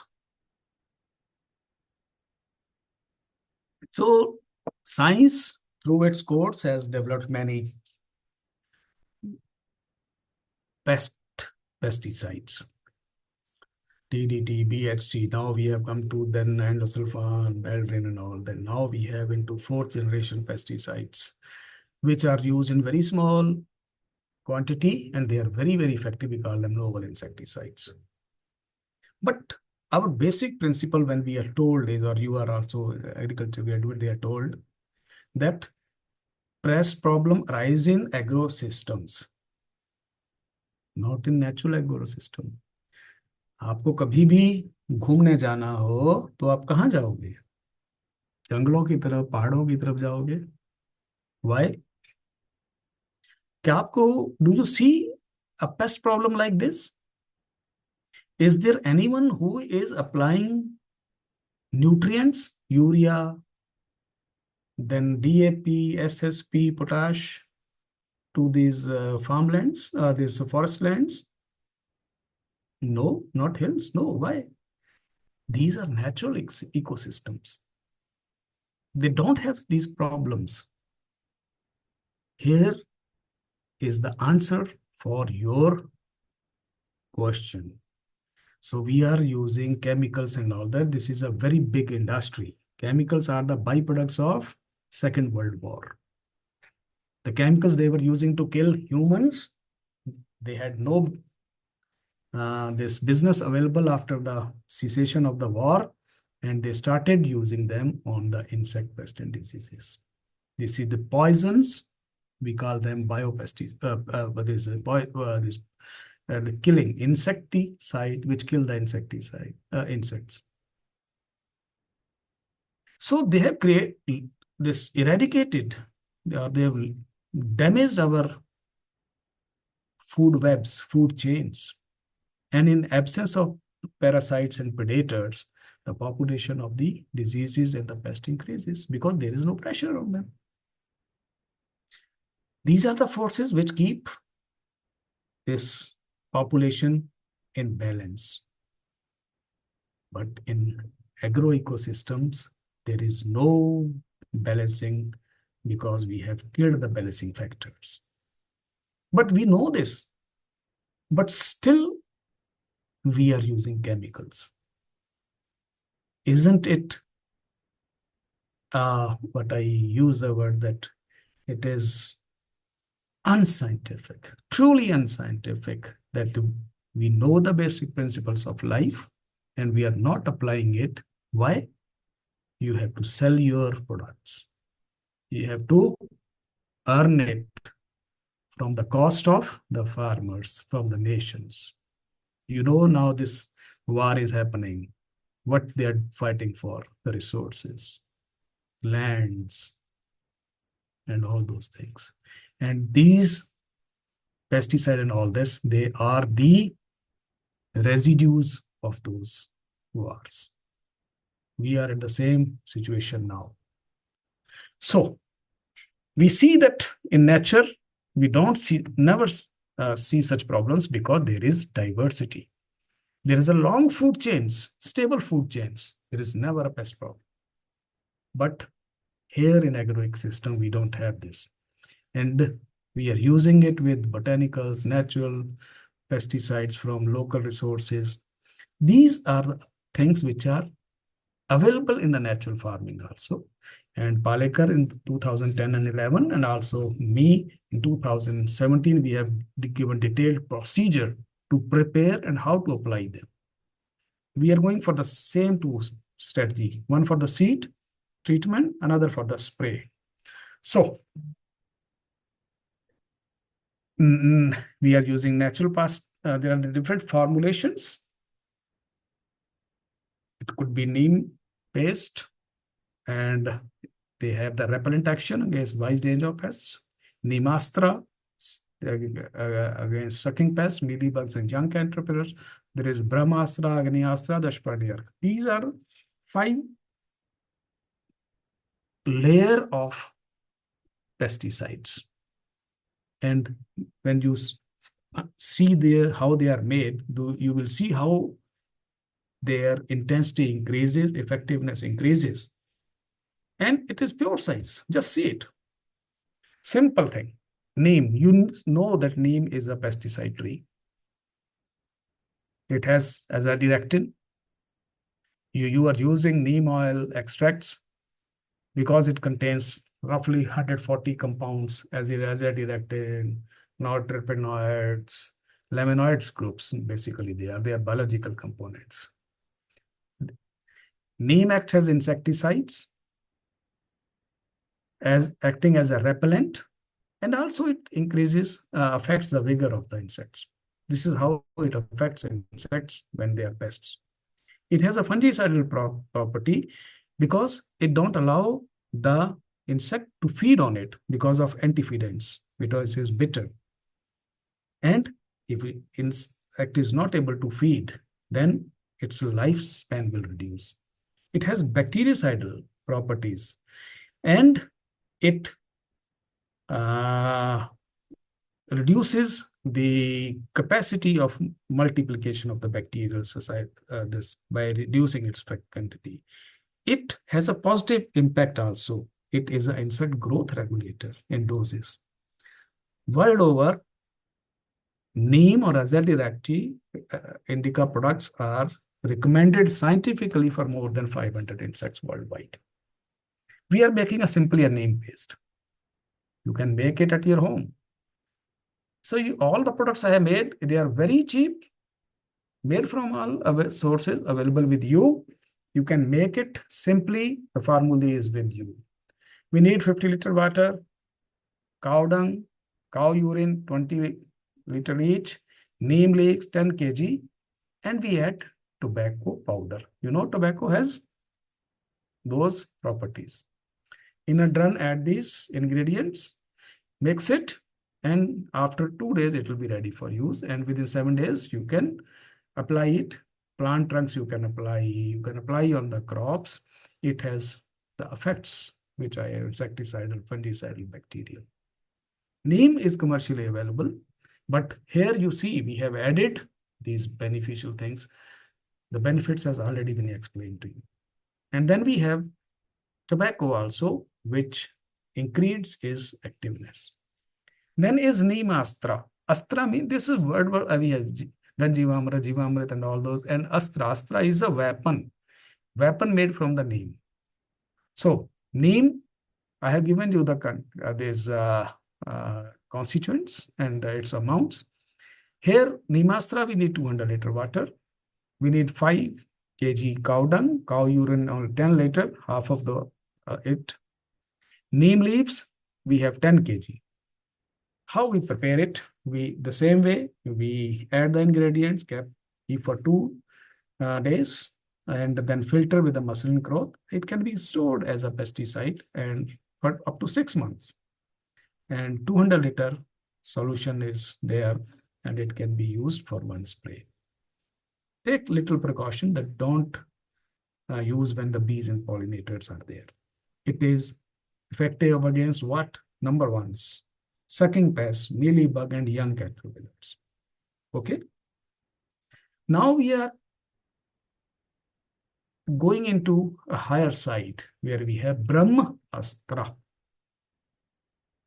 So Neem Astra, we have this. And here we are in Brahmastra, we have water 100 liter. Cow dung we are not using. Cow urine we are using 30 liter. Neem leaves 10 kg, we are only using 2 kg. But what we are doing? We are adding another this 10 kg of plant leaves. It is jackfruit, it is belgiri, castor, datura, karanj, mango. Just make a paste of these leaves and add it. Same way, keep it in the drum, just then heat it, just one boil, allow it to cool for 2 days, store it. For 6 months, you can use it. Spray requirement is 6 to 8 liters per acre in 200 liter water. It is effective against what? Sucking pest also, which Neem Astra had. Then we are adding this. This is against the pod borer also, fruit borer also, but not internal fooders, which feed inside the fruits or stem. And science, this is what I am giving you the science. What belgiri has, we are using leaves. It has limonene, ocimene, pinene, sabinene, carbophyllene, jackfruit, trypsin inhibitor, riptine, datura, alkaloids, metaldin, apropratin, karanj, it is furanoflavinoids, karanjin. Are these not the chemicals which are already recommended by the scientists for the control of pests and diseases? This is the science. Actually, the problem is that the proponents of natural farming, they just go for concoction. They are not going for the science. I am adding science to this. And this is science. And you are the students of science, you will understand it. Then comes Agni Astra. I am comparing everything. Neem Astra, Brahmastra, Agni Astra. We are using 100 liter water. Cow urine we are using, cow dung not. Neem leaves like Brahmastra. But what we are adding? Tobacco powder, green chilies paste, garlic paste. And then you have another, any 5 of these. So what we have added? Tobacco. Tobacco, you know, nicotine. Nicotinoids. Nicotinoids are the most vastly used pesticides. Most dangerous pesticide is come from the nicotine. Tobacco we are using, green chilies we are using. Process is same. It can be used for 3 months, same amount of water.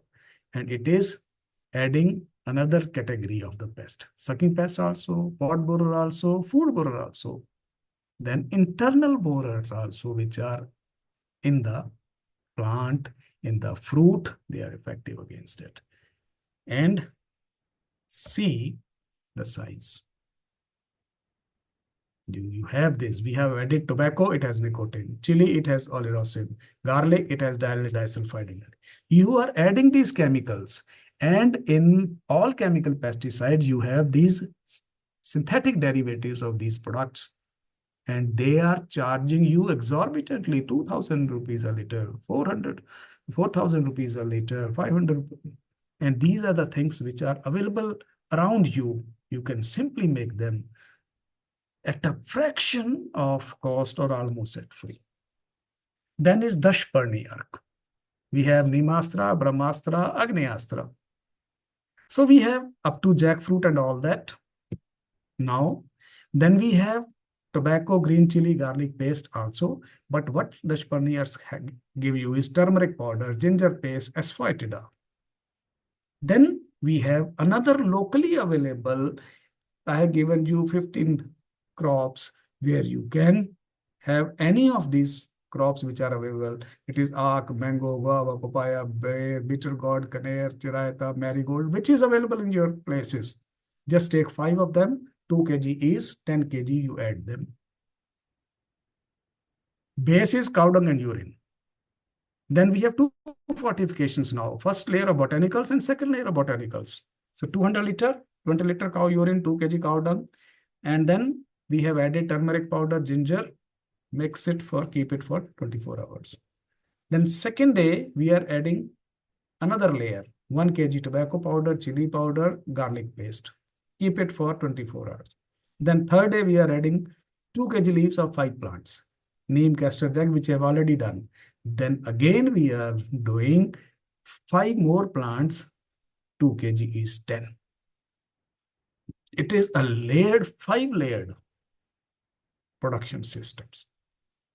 Mix it and then keep it to ferment for 30 to 40 days. Then you regularly need to stir it. It will be giving a lot of bad smell. Just take precaution of covering your mouth and filter it. It will be kept for 6 months, same amount, 6 to 8 liter in 200 liter. It will clear all the pest, sucking, pod borer, fruit borer, internal borers, and those pests which are very difficult to control. What is the cost? Fraction of it. And now you see the science of this. These layered plants, their extracts, locally available, almost free of cost, can prepare with just a fraction of the cost. Easy to do it. Very, very effective. And would this, till what I have told you till now, how much farmer has to spend on growing the crops and the management of the pest? A fraction of what we are doing it now. And what we are doing it now kills whole of your ecosystem. It has made our ecosystem unstable. Then we have specific pest. Mango mealybug, we have babool, we have pods of these. We have this in 5 liter water and we just powder it. 200 gram is enough for it. And spray it, effective against mealybug. Buttermilk is lassi. You know, lassi, but lassi contains buttermilk. It contains lactobacillus in plenty. And lactobacillus not only improves our gut bacteria, they are effective against many, many pest diseases. Only what we have to do is take 200 liter water, Jivamrit, you add it. Then buttermilk, 5 to 10 liter of it, which is at least you have kept it for 10 days. It has already fermented and flush with microbes. Mix it, apply immediately. It will clear you. It is a wonderful fungicide because lactobacillus, it has low pH around 3, less than 3, and it controls all these fungi and others in addition to the larval stages of this. How cheap? Then comes the Sapdhanya Ark. Water 200 liter, cow urine 10 liter. Then you have 7 grams pulses. It can be sesame, moong, urad, cowpea, mort, gram, wheat.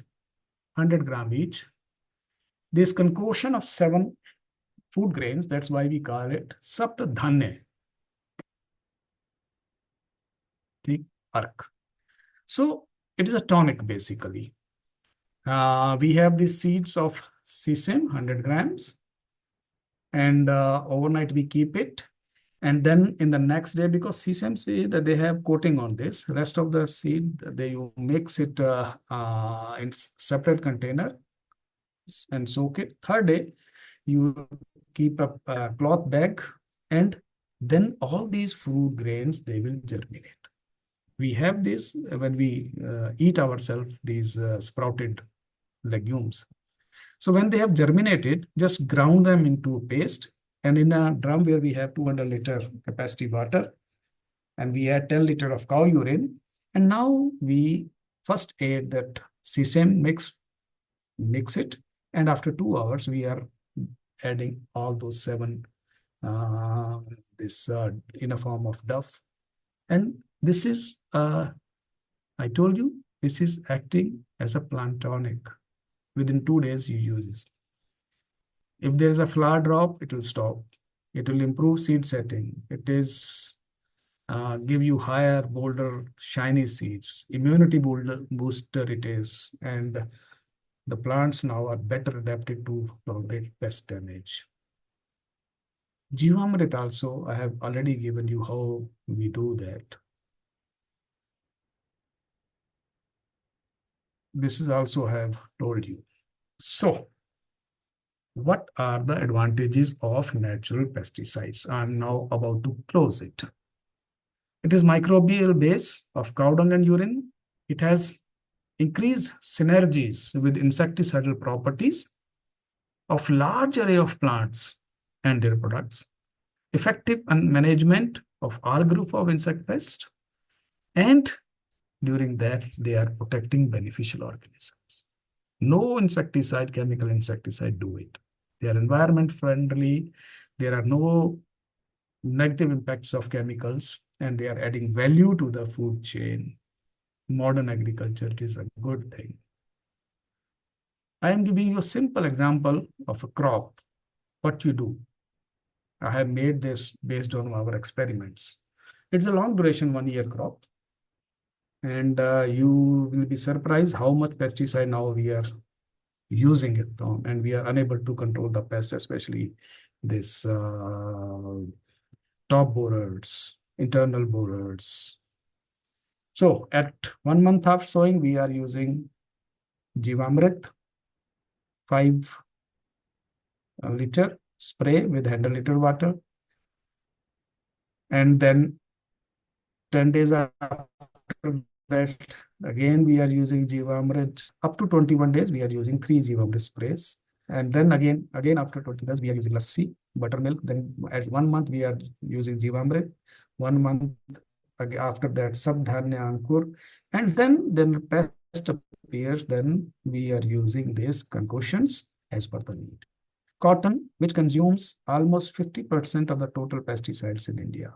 And now even the GM crop has not been able to survive because of the pest. There is a breakage of resistance in there.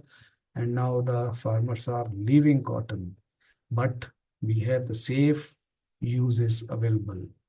From 1 month and after every 10 days, we are using Jivamrit, Nemastra, Dashparnir, buttermilk, and all that, Agnishastra. We have this package for cotton. So this is the first Subhash Palekarji's program, the 5 days program we arranged. It was in Barwala in Panchkula. He was with us, and he's a good friend and mentor. And now the last slide. I told you how bees are important, how natural enemies of the crops are important. You have listened to my talk.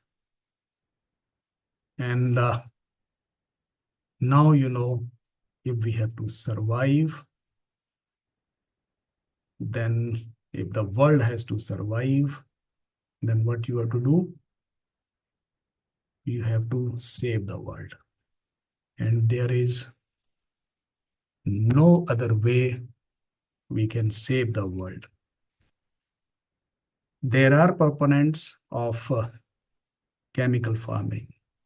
You will be surprised. I told you that I am second generation entomologist. My father was also entomologist. He was professor and head entomology of CCS Haryana Agriculture University, renowned entomologist. And second generation insecticide. And when this subject was introduced to us, we also opposed it tooth and nail.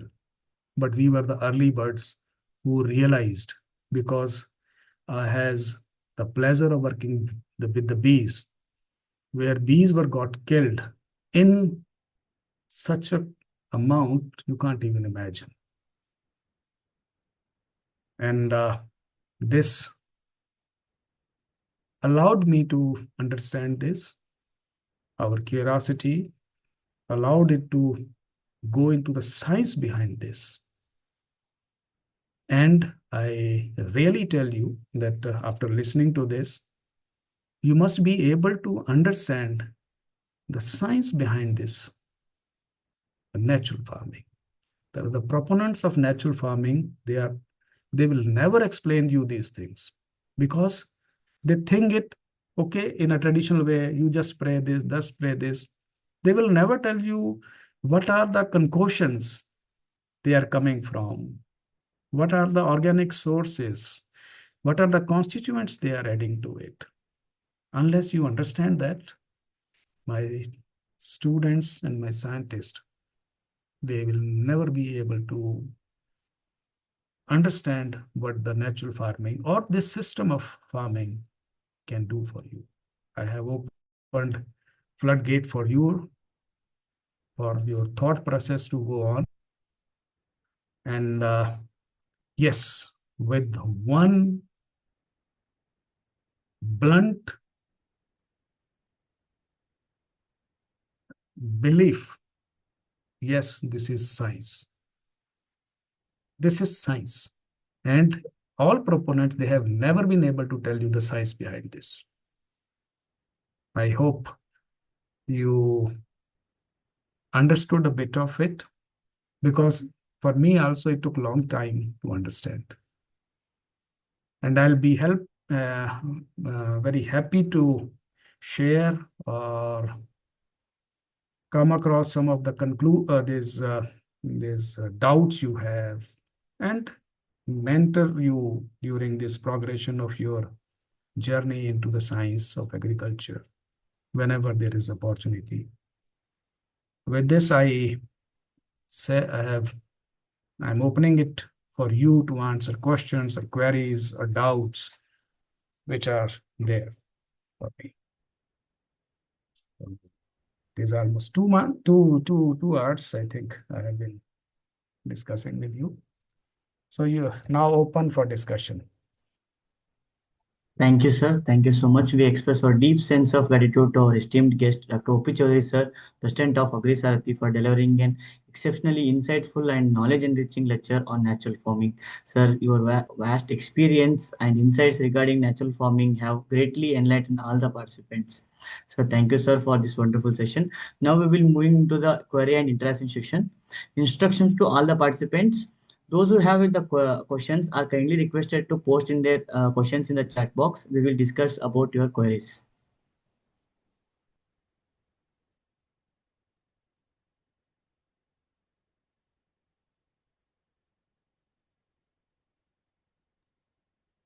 Sir, we have a question from Praveen Kumar CM. So he is from Karnataka. The biggest problem for the farmers in the mixed or intercropping is high harvesting cost. How can the natural farming can address this issue? See,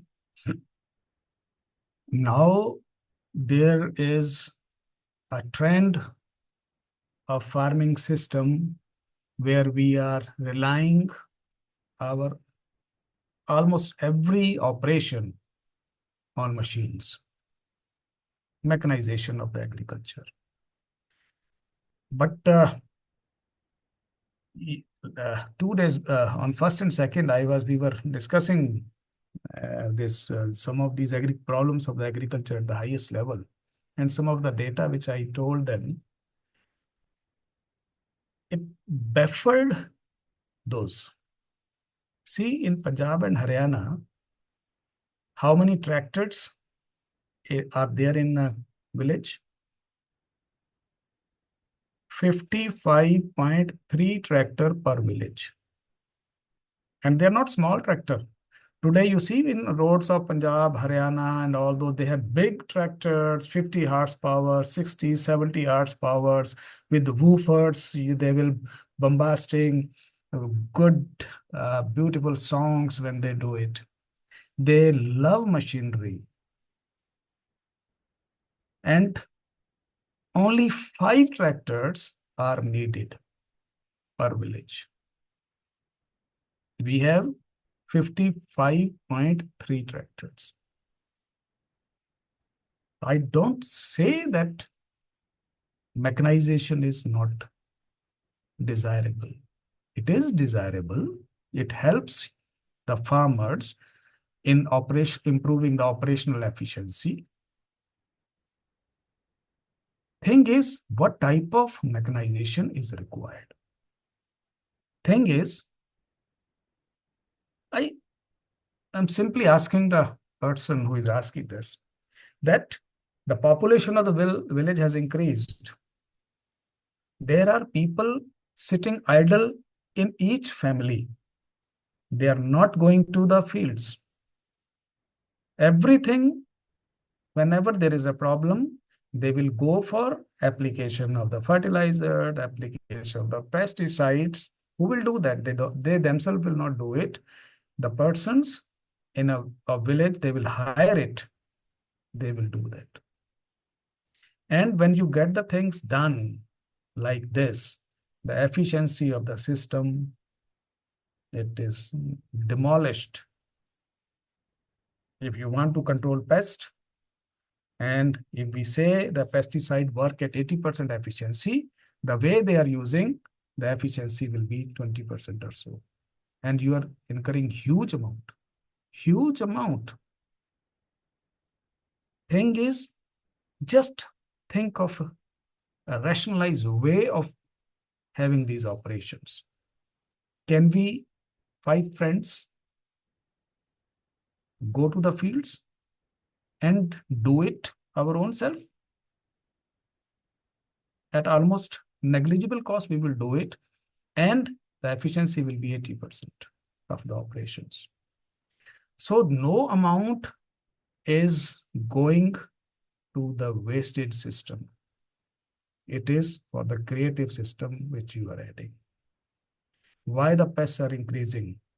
We are using maximum number of insecticide, pesticides, fertilizer and all that. They are making the crops susceptible to the pest and diseases.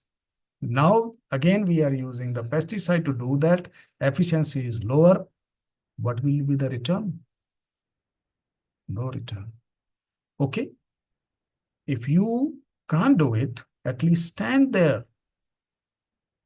Ask you a simple question. My father told me one thing. No one knows that really. So you have a spray boom. It is turned like this at the corner. You know that? What for it is? You have a tank on this. You have a spray nose, this spray lance where you have nozzle here. It is bent toward the soil, soil. Everyone answered it that it is to be sprayed on the crop canopy. But it is absolutely rubbish. Where does the pest come up, live? They live on the lower side of the leaves canopy, not on the upper side. Have you ever seen? You are spraying there. So my father told me, no, just turn it like this. Between the 2 rows, you have to spray. We don't know. You ask any scientist, he will not be able to tell this. We are not knowing the science. We are just reading and just vomiting out for getting the marks. No, it is not a science. And you are the brilliant minds. We are going into drones and drones and drones. What for? We have not even evaluated the pesticides to be applied through drones. Just for the sake of a labor, you are doing it. Adopt those technologies of cropping systems which harbor low pests, lower pest losses. Get involved into the agriculture. If you are dependent on the labors, no one can save you. You purchase anything costly, nothing going to happen.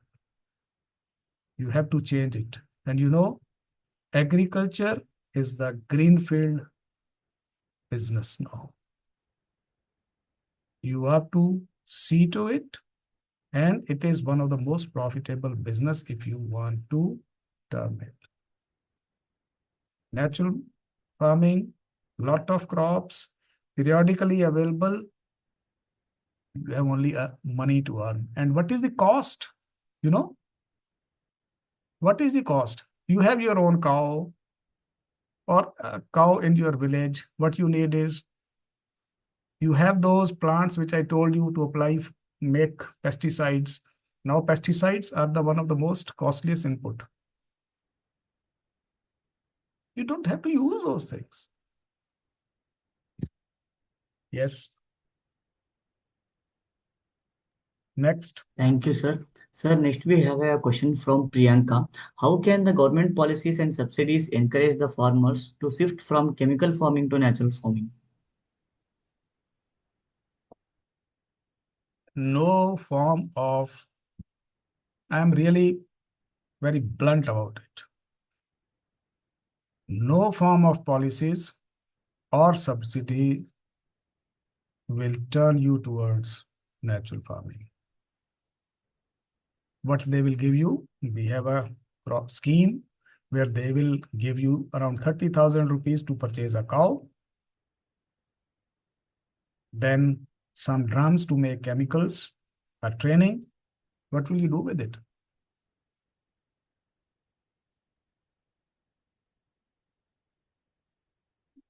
I really, and see, who is teaching you natural farming? I challenge you one thing. You learn natural farming, listen to the lectures. No one is going to tell you the science behind it, like this I have done. No one will do.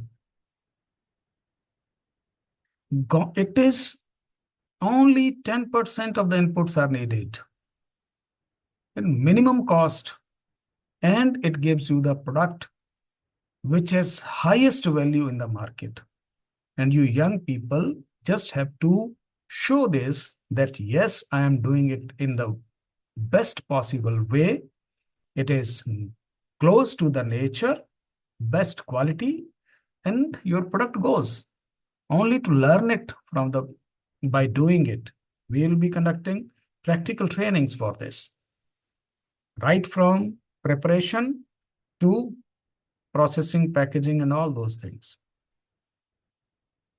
On the field, the way you see your farmers working, they are the persons with maximum debt.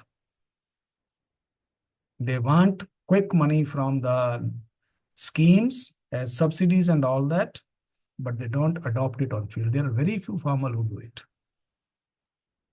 And you are the young people who can do it, who should do it, just by following the science.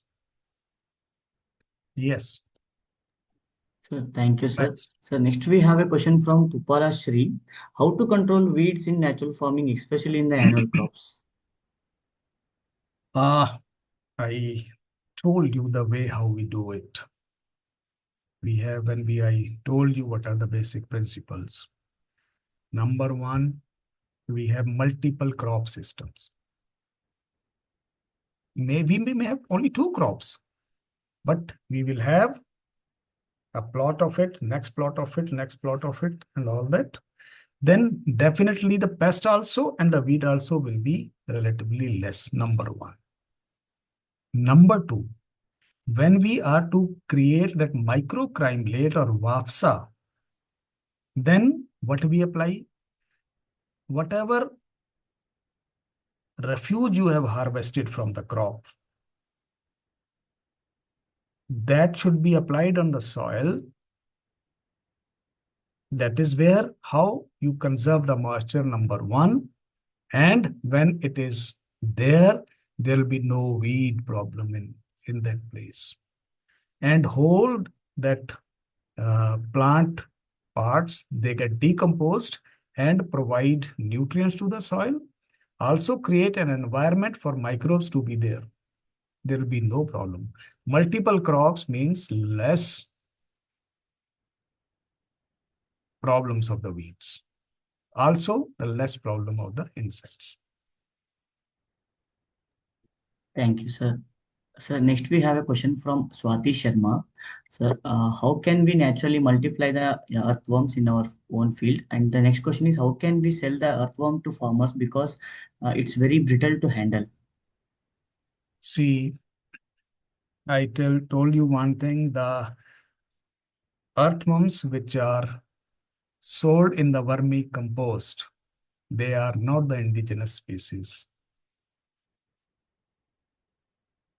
We need indigenous earthworms because the acid of this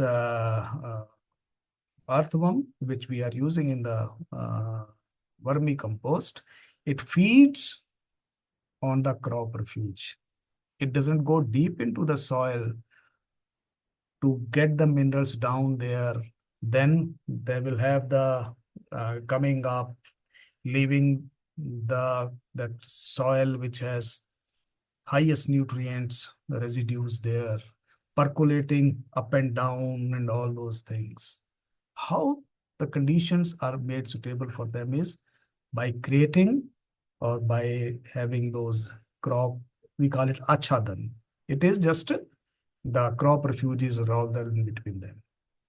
So we are creating such conditions for them to be there. This is the principle. Now, you can, by least cost, have a multiplication system for the earthworms in your fields. See, I have seen my friends' fields and other fields which were there. We can simply just put our hand into the soil and just you take it out. There'll be bunch of worms coming up in your hands. See, I tell you, the photo I show you about the earthworm, this is from my kitchen garden. I started with the 2004 as a chemical farming because I was entomologist. From 2010, I have not applied any pesticide, anything like this. And it is full of earthworms. So you can have it in your fields and sell it to the farmers. Simple. And you don't need much of investment. Your own fields, you can have it. But don't grow that Acinetida. That is eating on the humus. And in the natural farming, we want the humus to be created because humus is the self-supporting system of the nutrient system of the soil. Next. Thank you, sir. Sir, next we have some more questions, sir. Can we proceed? No issues. Go ahead. Thank you, sir. Thank you so much. So next we have a question from Avanish. Sir, how can we face the increasing climate change issues against the natural farming? Is there any chance that we can use the natural farming techniques under protected cultivation like polyhouses? See, the climate change is happening because of the factors of chemical farming. When we are conserving our soil, then there is low production of methane and other gases in the natural farming systems. So that climate change, this is the only way where we can win in the race for the climate change. Because there is no artificial thing which is added into the soil, into the microclimate of the area of your cropping systems, which generates those gases which are harming the ecosystem. So this is one system where you don't have to worry about this. No issues in that. Yes, next. Thank you, sir. Next, we have a question from Sumit. Can we use the biochar in organic farming? See, biochar is again a concoction made by human beings, and as such, we are. It is a see. There are people who are hardcore in natural farming. They stick to only the basic things which we have covered. But depending upon your area, depending upon your climate, depending upon the area you have, your capacity, you can have different types of these systems, different combinations of your systems. You can have a pure natural farming system to hybrid systems, because from moving away from chemical system towards the one which we call it ideal, it will involve a gradual progression of the people. And I don't believe that starting from the zero, you can come up to 100 immediately. And during the process, and everyone is not going to adopt this.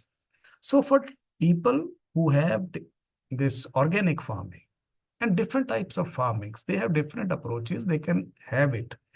And definitely you can have these biochar, so many other alternatives available into it. So a perfect system in hard lines, I also don't encourage that, because progression from 0 to 100 is slow.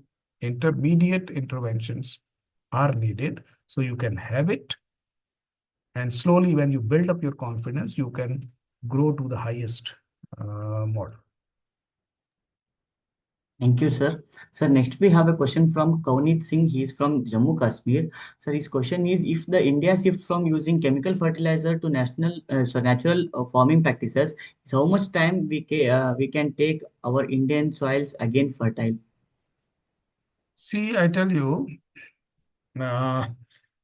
because of application of these harmful chemicals and all that, there is exhaustion of the microflora, microorganisms, cropping systems we have demolished. It will take a long time. Thing is, what I have told you, you will have to understand the concept. And during the adoption of the you will be facing many failures, because you don't have the perfect teachers. There are very few people who will be perfectly teaching you the technology, demonstrating you those technologies. So it is how you learn it. Thing is, it is the best step that you move away from the chemical farming, come to organic farming first, then go towards 17 or 18 different type of, just have a basic information about this, and whatever appeal you, it comes closer to your heart, first adopt to it. Just don't jump to 100% natural farming unless you are confident, because failure of adopting these principles will lead you to significant yield losses, and which will not only discourage you, but you will be the enemy of a good practice. So we don't want the young minds to be in the offensive. We want them to be the adopter of science. Yes, next. Thank you, sir. Sir, next we have a question from Sanjana. Why farmers are not adapting natural farming after knowing the ill effects from the chemical farming? There are two ways to answer it. Number one is there are states, Telangana, Maharashtra, Gujarat, some area specific, where people are adopting natural farming. But adoption is very slow because it involves a keen interest and integration of the person into the system. It is both knowledge and experience. Most of the people now, they are just there to have a system there and to sell their crops marked as natural farm. And in the market, maximum of the products which you are getting as organic or natural farming products, they are fake. Maximum. But there are wonderful people who do it. So thing is that learn it properly and then adopt it in small areas and then progress from it. So that will be there for you to help. Thank you, sir. Now we take the last question from for this today's session, sir. Sir, we have a question from Srija. Sir, many farmers believe that natural farming is less profitable compared to conventional farming. How can we create the awareness among the farmers and convince them about the economic benefits of the natural farming? Uh, the best and the first principle of extension is that seeing is believing. Most of the people, they don't have the places to see and work with on the system. Unless they work and know the system perfectly, then there are nth chances of failures. And we have to be very pragmatic about it, that a failure at a place, it creates a lot of negativity among the farmers. And now we have different proponents of different systems of agriculture, and everyone processes his or her systems to be best. But my advice to you is that don't jump into the such type of things.